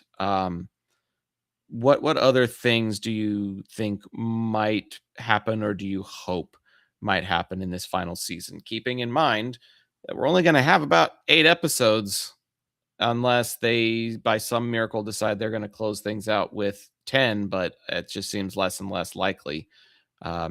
Randy, what are you hoping for out of the final, what we'll say 8 episodes for now?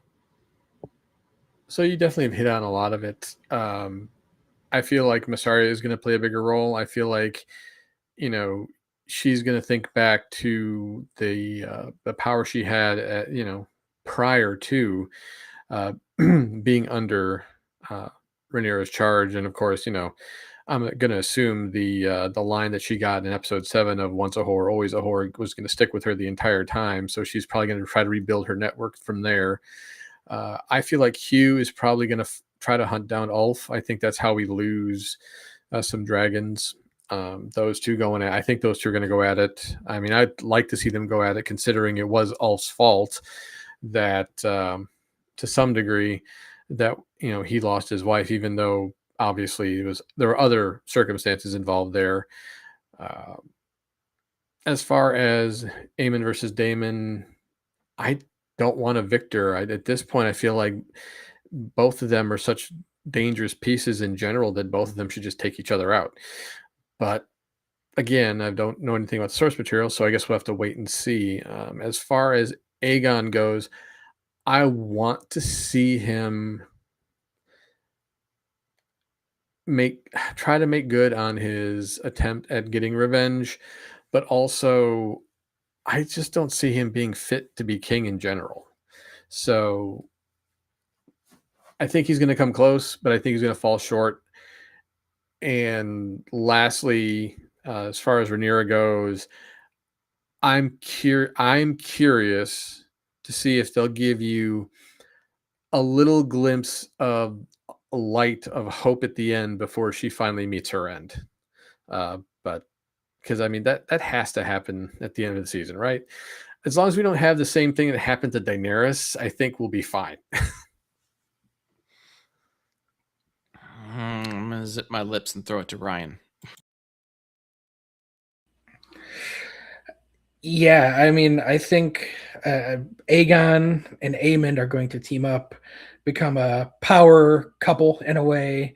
I'm sure they're going to figure out a way to get Vagar back in play. I mean, that was kind of an untouched on point in this, like, where's your dragon, bro? Right? Like, so when they get that all back together, I think those two are going to create havoc and have, I think, a lot of support from the common folk after the shit that Rhaenyra has pulled in this season, and I think we're going to see a totally different dynamic there. And yes, Aegon is, while I think he's grown as a person, he is still a shithead, as even his closest friends and advisors told him to his face. Like, I don't see good things there either.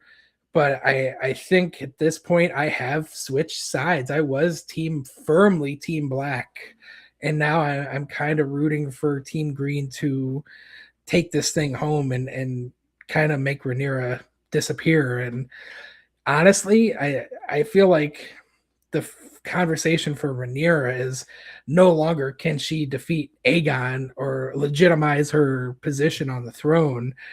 It's like, can she convince literally anybody that she deserves to be there at this point? I mean, she's lost the gods by killing the Septon. She's alienated Mysaria, who's the queen of the whispers. Now there's going to be some underhanded shit happening there. I won't explicitly blame her for Helena dying, but I think the death of Helena is going to have a really massive impact on her in ways that this kind of soul related to the common folk. I'm really dialing in on this. I think the common folk are going to be a huge dictator in how Rhaenyra's future ends up, and my confidence level in a successful recovery from Rhaenyra is pretty slim. So I think Team Green in the end comes back and takes this thing home. Dustin, thoughts on the potential outcome of this series as we now anticipate something that is about 20 months away? Yeah. I guess I'll have some time to figure out where it's going. Keep in mind, we will go back and reference this video at some point to see if anybody was right. Yeah, I think the thing that I want to see the most is Rhaenyra's final turn, like her full turn to be the Mad Queen. And as Sean mentioned, the fact that you can take season 1 and watch that and say, okay, you're rooting for Rhaenyra 100%. You want Rhaenyra to succeed. And then in this season, especially near the later part of the season, you are now just kind of going, wow, I don't want her to succeed at all. And then as Ryan said, there's no really one person that you can look at and say, I want them to be king. So I kind of want to see a outright destruction of just, they're playing the Game of Thrones and they're going to lay waste to each other until there's nothing left. And Viserys talking about when, the Dance of Dragons, it's a destruction, and kind of his words coming to pass, that they burn everything alike, and they're going to burn everything, including themselves, and almost wipe themselves out, and hard resetting what's going to come for the future in years to come, right? So, and again, having not read the books and the source material, Zach, I'm sure you know where some of the pieces are obviously going, but I want to see that conclusion of these characters, and I don't see it being a happy ending. I don't know if I want it to be a happy ending, because at this point, I don't think anyone is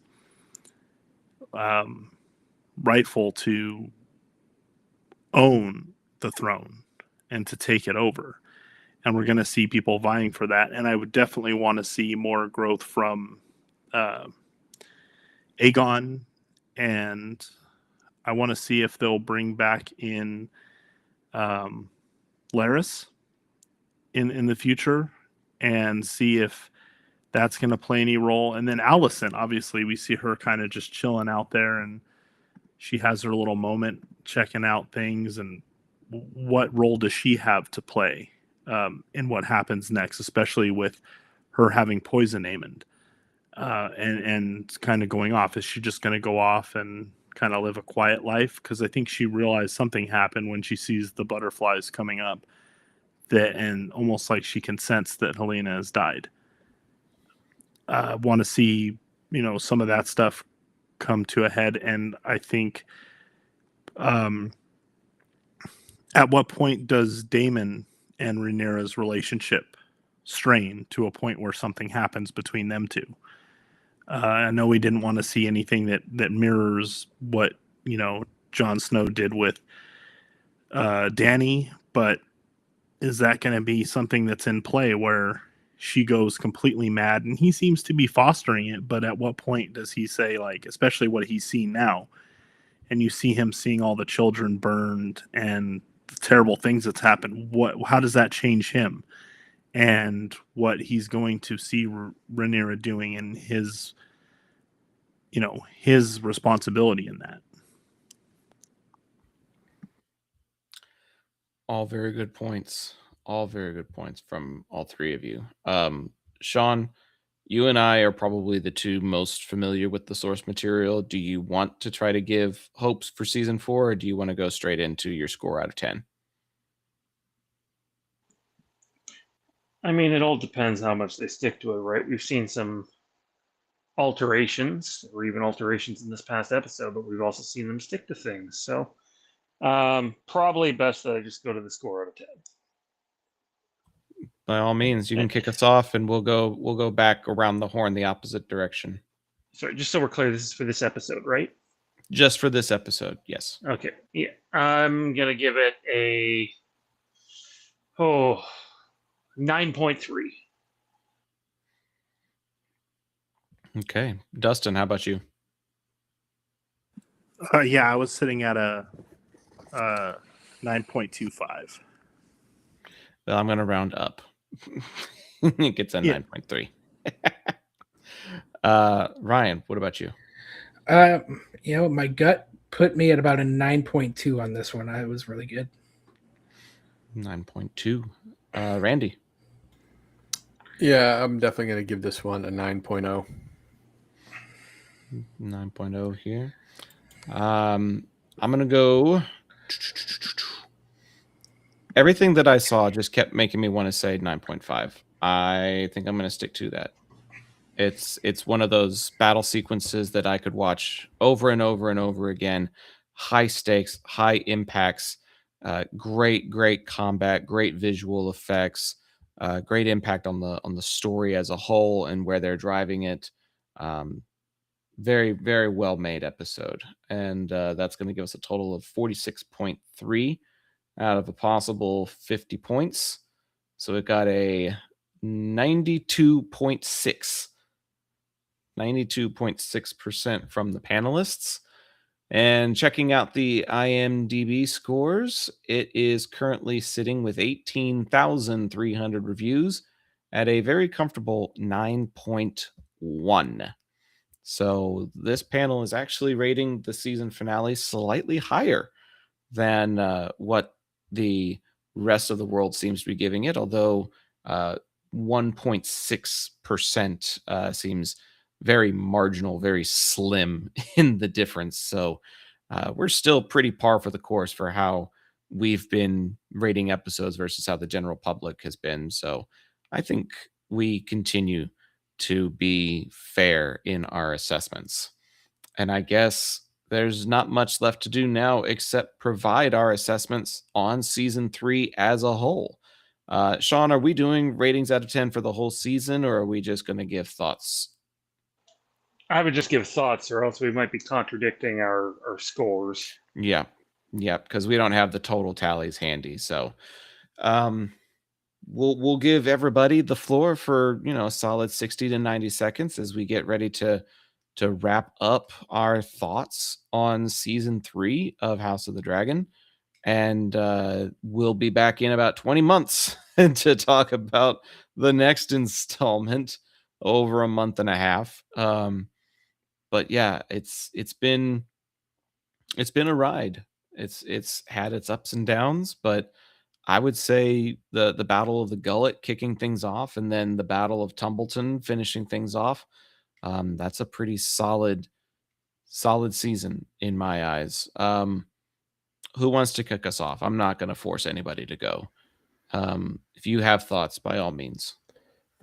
So as far as the season went, obviously, super excited to have it back and having high expectations. And I'm going to say those expectations were met, and in some areas exceeded. The amount of dragons we got this season was awesome. I loved how well they were done, whether it be land battle or air battle. Just it was so great to see it. It's a show called House of the Dragon. You got to see dragons. And the thing is the season made me feel like it. Like there were moments where I got super pissed off. We can reference Ormond for that, or times where I got real, kind of crushed and heartbroken early in the season with Rhaenyra because of everything happening with her. So overall, I mean, it was a great experience. Definitely a step up from last season, and it really sets a very interesting tone for the 4th season because of just it all ended on a downer. But the thing is, the way it was done so well that even though yes, it was a downer, it was still just a great finish to the season, and I'm pretty stoked for season 4.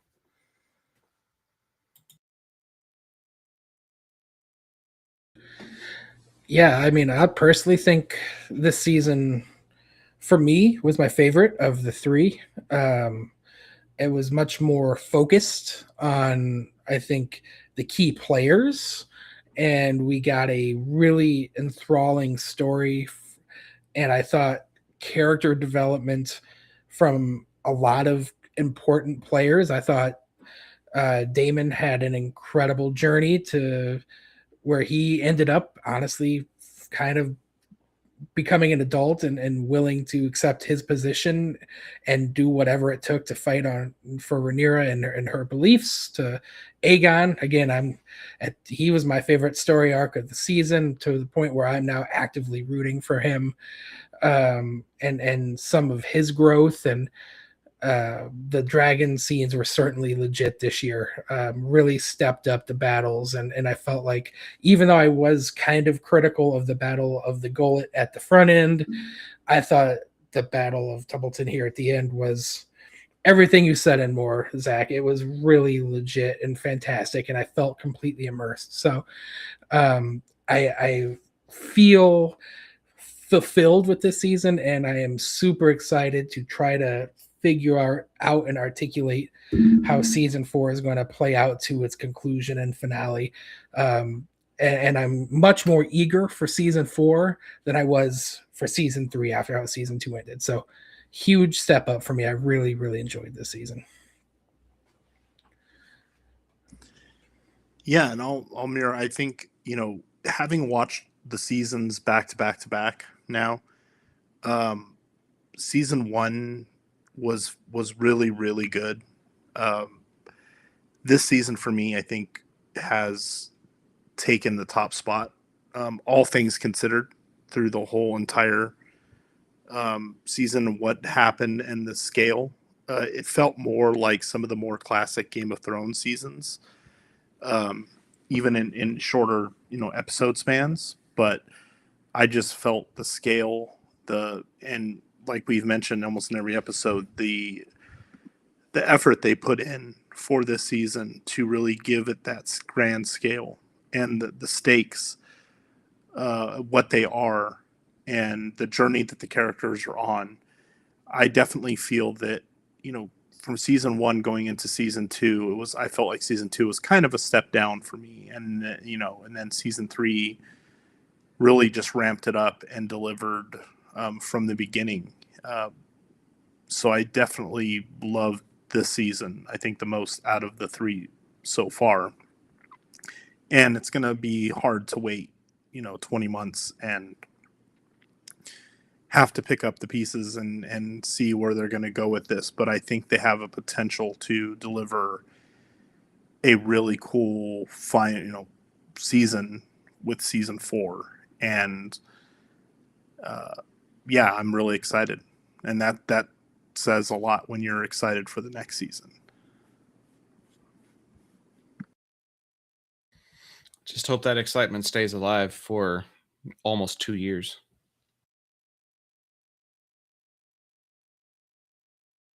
I'm sorry. I'm going to keep harping on that. I understand that there are 300-day shooting days. I understand that there's a lot that goes into making it cinematic quality. And I do appreciate that.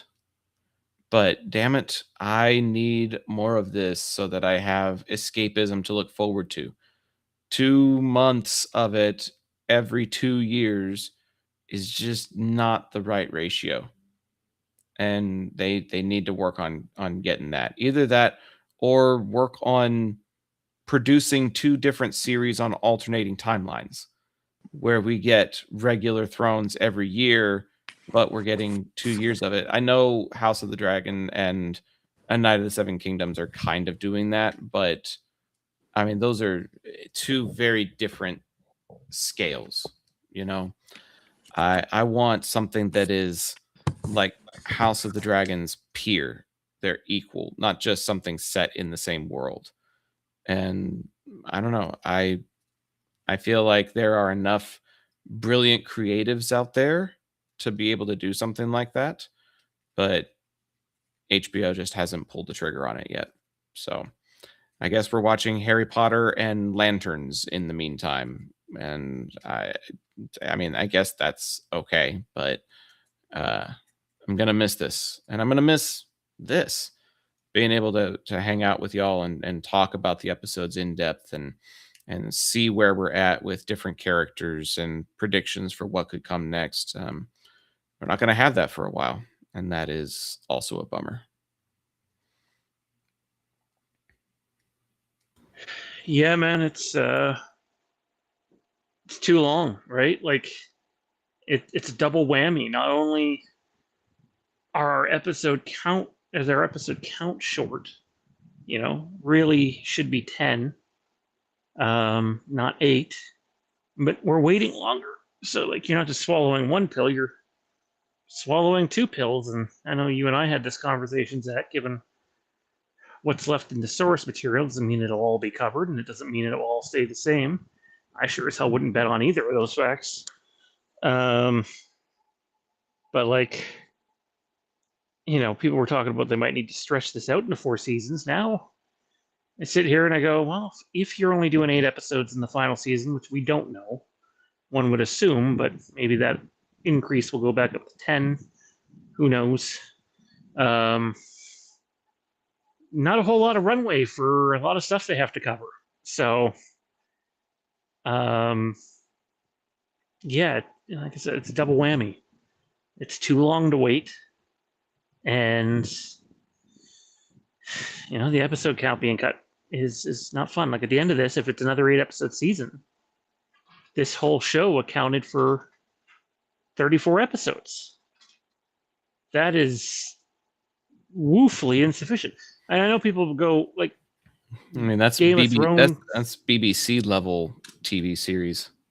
That's IT important to crowd remember that number of episodes. Game of Thrones was only 73 episodes. That being said, it was 73 episodes, not 34.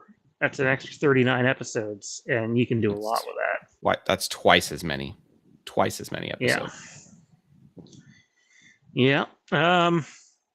I really enjoyed this, fellas. A lot.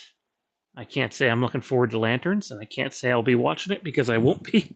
But I know Randy, Dustin, and I will be covering Crystal Lake a little later this year, not too long from now, and not hearing great things about it at the moment, unfortunately. And Zach, I know you might need to take a little bit of a break here because you got a bunch going on, but I know we'll still have you on when you can. I know we had the every other week thing going. Appreciate you, man. Can't imagine doing really any form of this without you. We've been doing Westeros for almost a decade, brother. Part of a decade, yeah. Yeah, pretty crazy to think about. And there's an Ahsoka show that comes out next year. Maybe we, I believe, pretty early. Have your January, February hats on, people, because that's likely when it's dropping, and might be able to do something with that. And I did want to ask this in case I'm misremembering. Ryan, was it you that said that you're watching this with your wife and she hasn't seen Game of Thrones yet? That is correct. She has only seen about 3 or 4 episodes of the original Game of Thrones, so this is her first foray into it. Well, you got time to get through 73 episodes of that before the next season of this. And I love House of the Dragon. I think it's really good. I'd put season 3 miles above season 2. I don't think I'd put it above season 1. Just the unorthodox storytelling of season 1 and how many years go by and how they handled that, I thought was really well done. I just don't think you see that in any TV series. And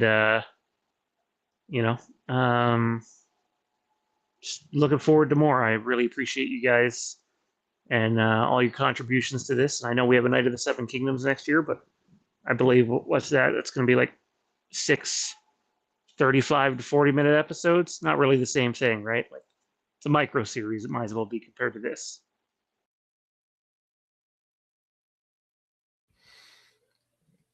Yeah, I've really had fun with this. This is one of my favorite franchises. I went to Rebel ScumCon in Frisco, Texas, over the weekend, and got to be around some pretty cool Star Wars nerds and cosplayers and things like that. And my wife is into some spookier stuff and was like, "Do they have conventions like this for horror movies? Because I want to see some Friday the 13th stuff." And I was like, "Oh, I'm sure they do." But I'm still waiting for the day when they can have entire cons dedicated to a franchise like this. I don't think it's very far off. It continues to grow in the pop culture phenomena, but I think they do one big one every year. like I think where it might actually be. I think it's not. I want to say it's not entirely far from you, but I could be wrong. it's not in I don't have Texas. time to search. I don't have time to search it right now, but by the next time that we're on, we will have that information. The if Supernatural has their own, it's only a matter of time for Game of Thrones has its own. Well, in fairness, Supernatural went 15 years. So. This is true. The Star Trek convention happens in Vegas, and we just can't afford to go to Vegas right now because if we do that, we're spending a lot more than just convention money. But it's been fun to dive into this world with all of you. It's been really fun to explore the nuance of this show and be able to do some deep dives. And I am going to take a short break in order to get ready for football season, but rest assured, I'm not going to be too far away. Looking forward to whatever is on the horizon.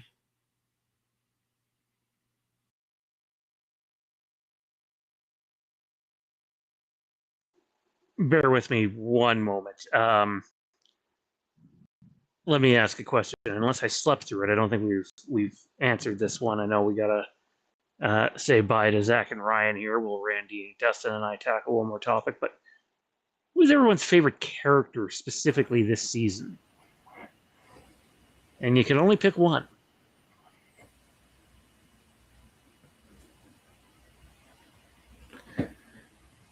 Mine's the easiest. I've been saying it all season. Aegon. Aegon's been my favorite character this season.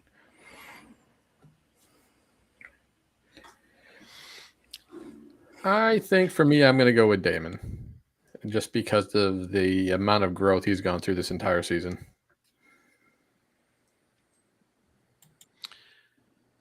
Ooh. Yeah, all things considered. Man, there's been so many characters that have had a lot to do, but I think I'm with Randy with Damon. Just everything that he's gone through and his come to terms with so many things with his daughters and with Rhaenyra, and his drive with the king, with the gold cloaks, everything that's happened there. It has been equally his show in season 3. Yeah, I think I go with Damon. I've gone with Damon so much in previous episodes and previous seasons.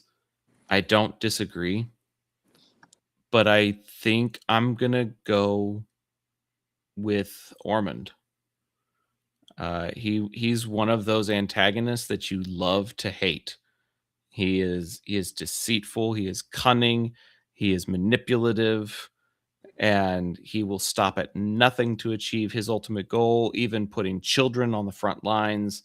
Um, he's one of those people that, like Negan from The Walking Dead, you just love to hate.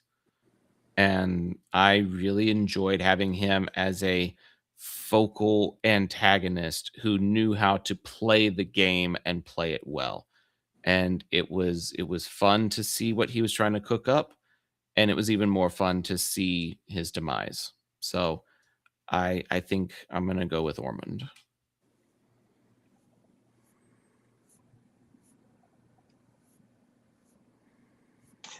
I'm going with Aegon. Boy, I never thought I'd say that. But yeah, Aegon's story was incredible. His performance, even better. I don't know if anyone caught it. Jade made mention during last week's episode that she thought not just because of the laugh at the end, but thought that she noticed some Heath Ledger Joker mannerisms in episode 7 with him. And I wasn't so sure. But boy, were they in your face in this episode. The lick of the lips and the shudder of the face. It was like right out of the Dark Knight. And I'm assuming that was intentionally done or chosen by the actor and or showrunner. But just, yeah, Aegon for me.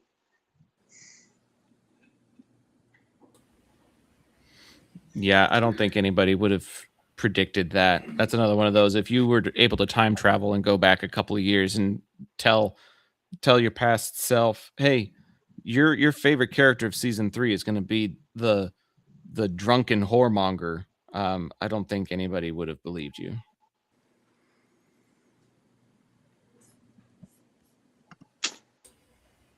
I also think there's a shout out there for Roderick and Gwen, as characters that I was like, Gwen especially, where I was like, oh, he's just going to be kind of this offshoot character. And what they gave him in his performance and his arc in this season was surprising. And then, of course, just seeing Roderick get to shine. And again, being a fan of Sons of Anarchy, it was great to see good old Chibs in a different role and really just have fun with it. So I appreciated his performance in this season.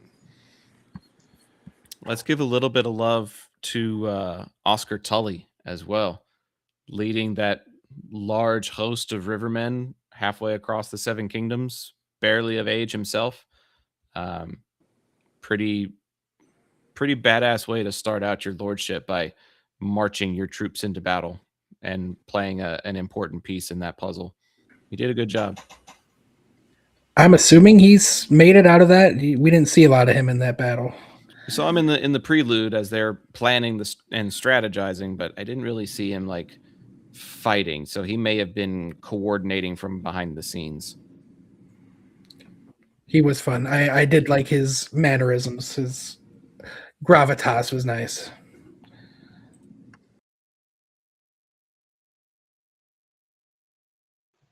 All right. Well, I think that'll do it for our Westeros discussion on this episode.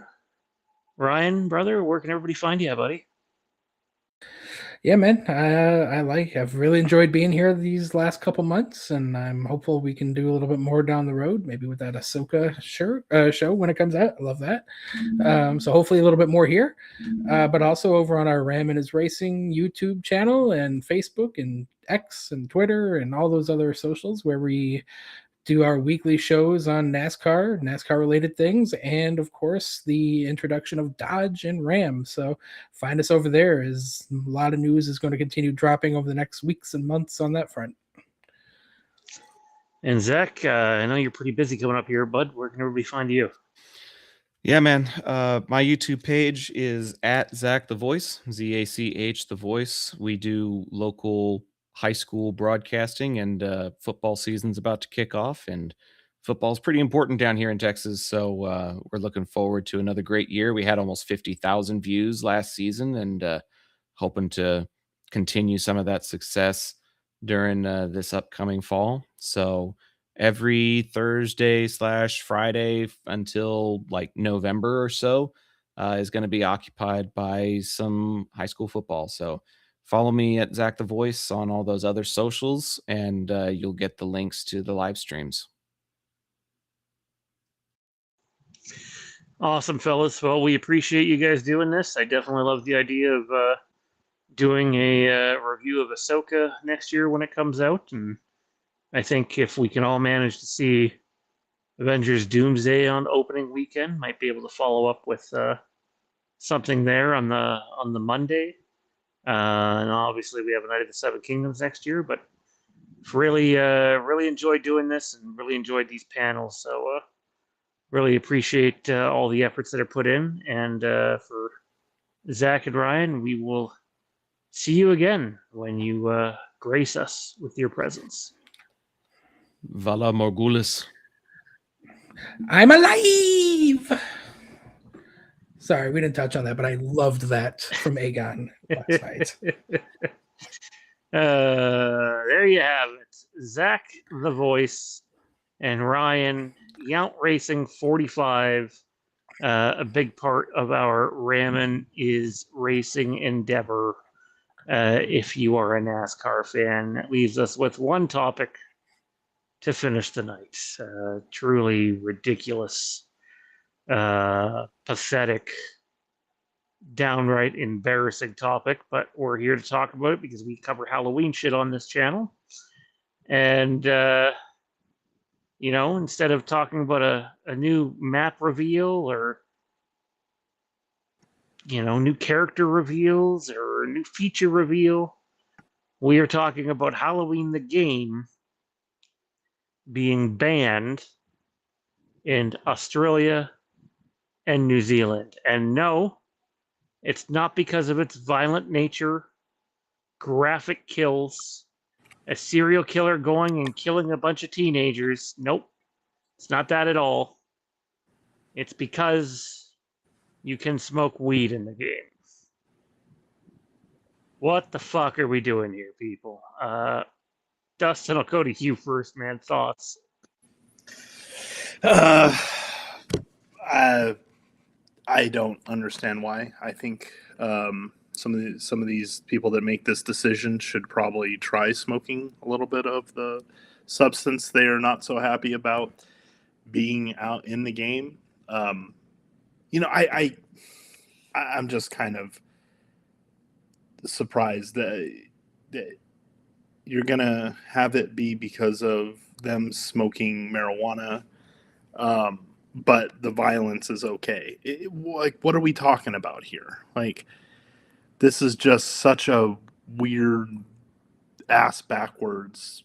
Like, it sucks. I feel bad for people that are fans of the franchise and wanted to play the game, and now are going to have to come up with some way to be able to get the game and play it. With the content that's out there, do we really need to gatekeep something like this? It's just, I was reading the report on it and just was kind of flabbergasted completely, that this is where we're at with, I just don't get it.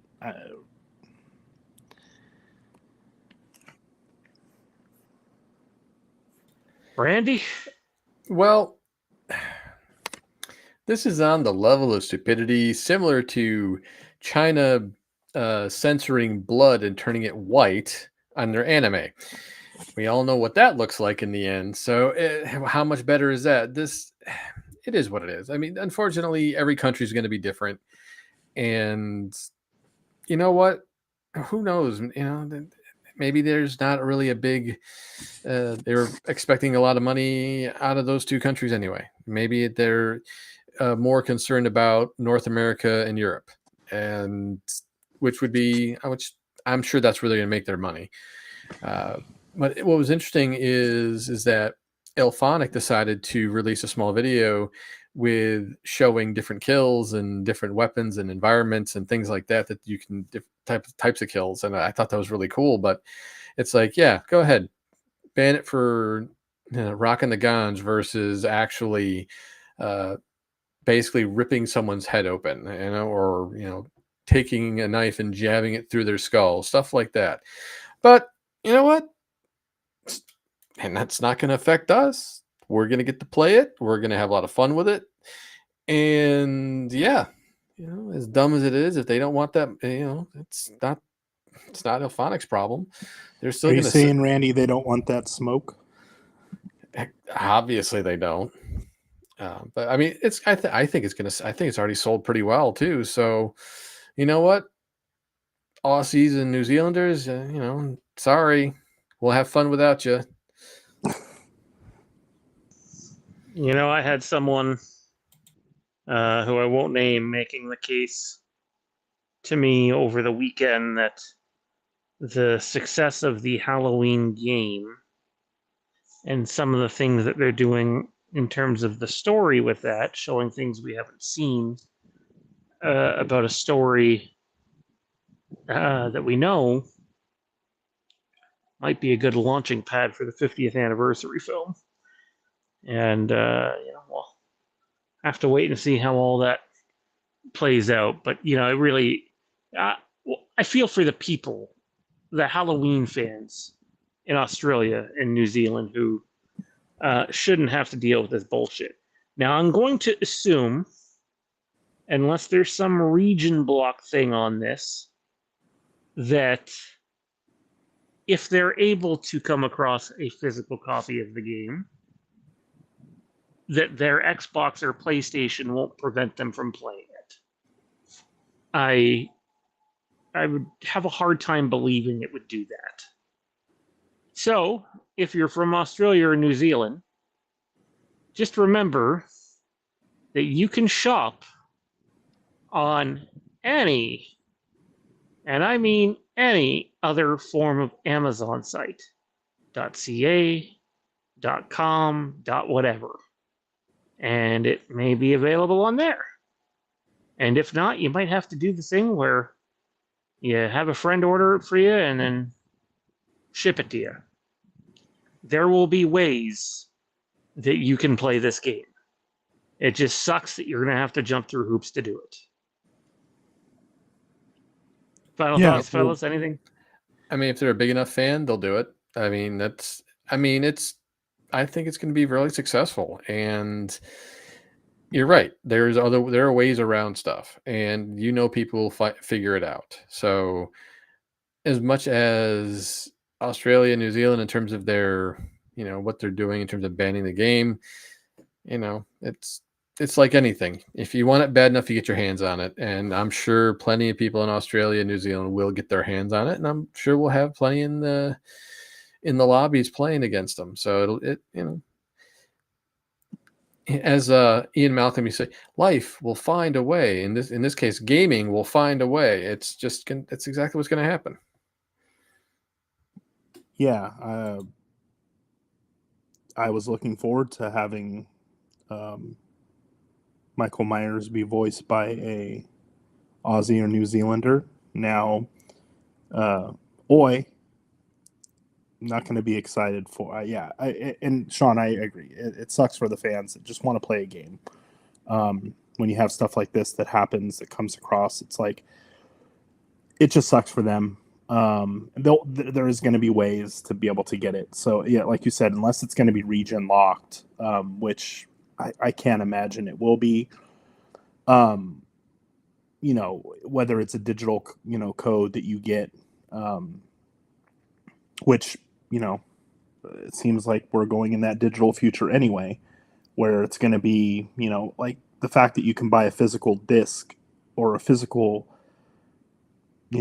game case that has a download code in it. There's no physical disc in it, right? So it's just be careful out there. Thankfully, Because, that's not the case with Halloween.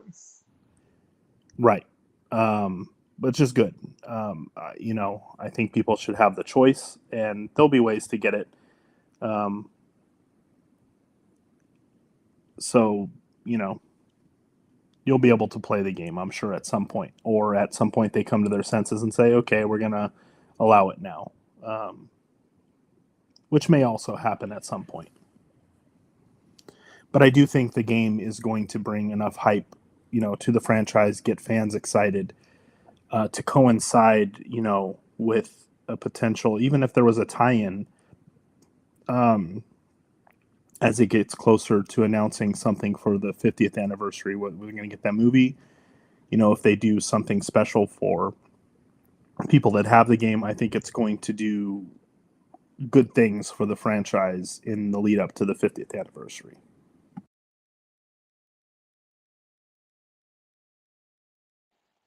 Well, time will tell, but we've gone for 2 hours and 22 minutes tonight, so I think it's time to wrap this thing up until next week. Dustin, where can everybody find you at? Well, you can find me here talking all topics of Fandom Empire as we have House of the Dragon that has come to an end. There is going to be great stuff coming up, lots of content to discuss, Halloween movie discussions. We got Friday the 13th with Crystal Lake, which, I'm sure we'll cover and we'll talk about and hope for the best with that. We got the Halloween game coming out in, I think, 30 days or less, and hopefully we'll be working on the schedule for streaming some of that for all of you, which will be really fun. And there's lots of Star Wars and Marvel content coming, so you'll find me here on Mondays when I can make it.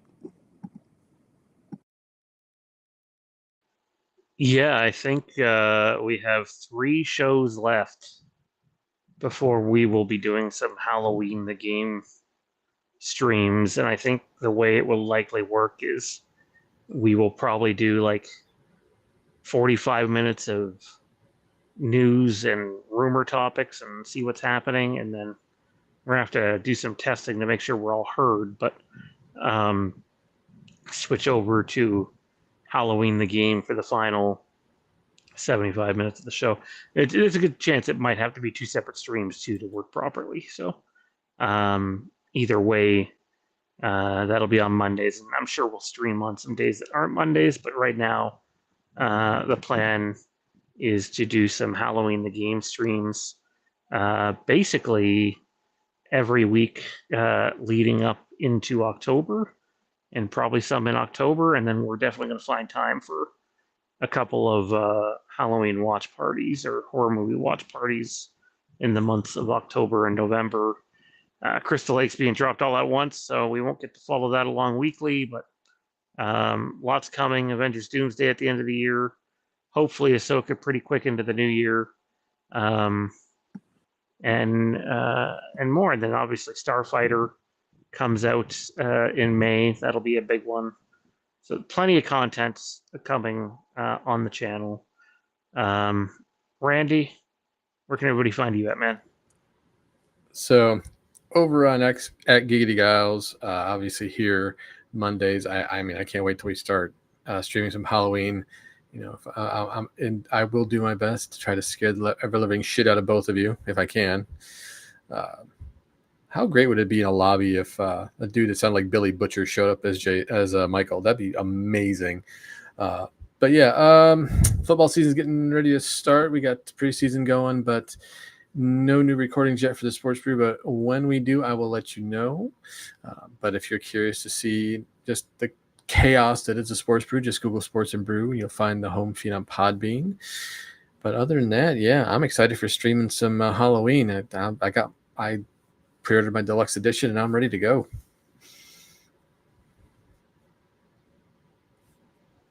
Good stuff, boys. Well, really appreciate your contributions tonight. Looking forward to next week. Don't forget to like, comment, subscribe, turn notifications to all. Check us out over on Patreon, patreon.com/Fandom Empire. We'll be doing some content over there soon. And just appreciate the never-ending support we get from the diehards still.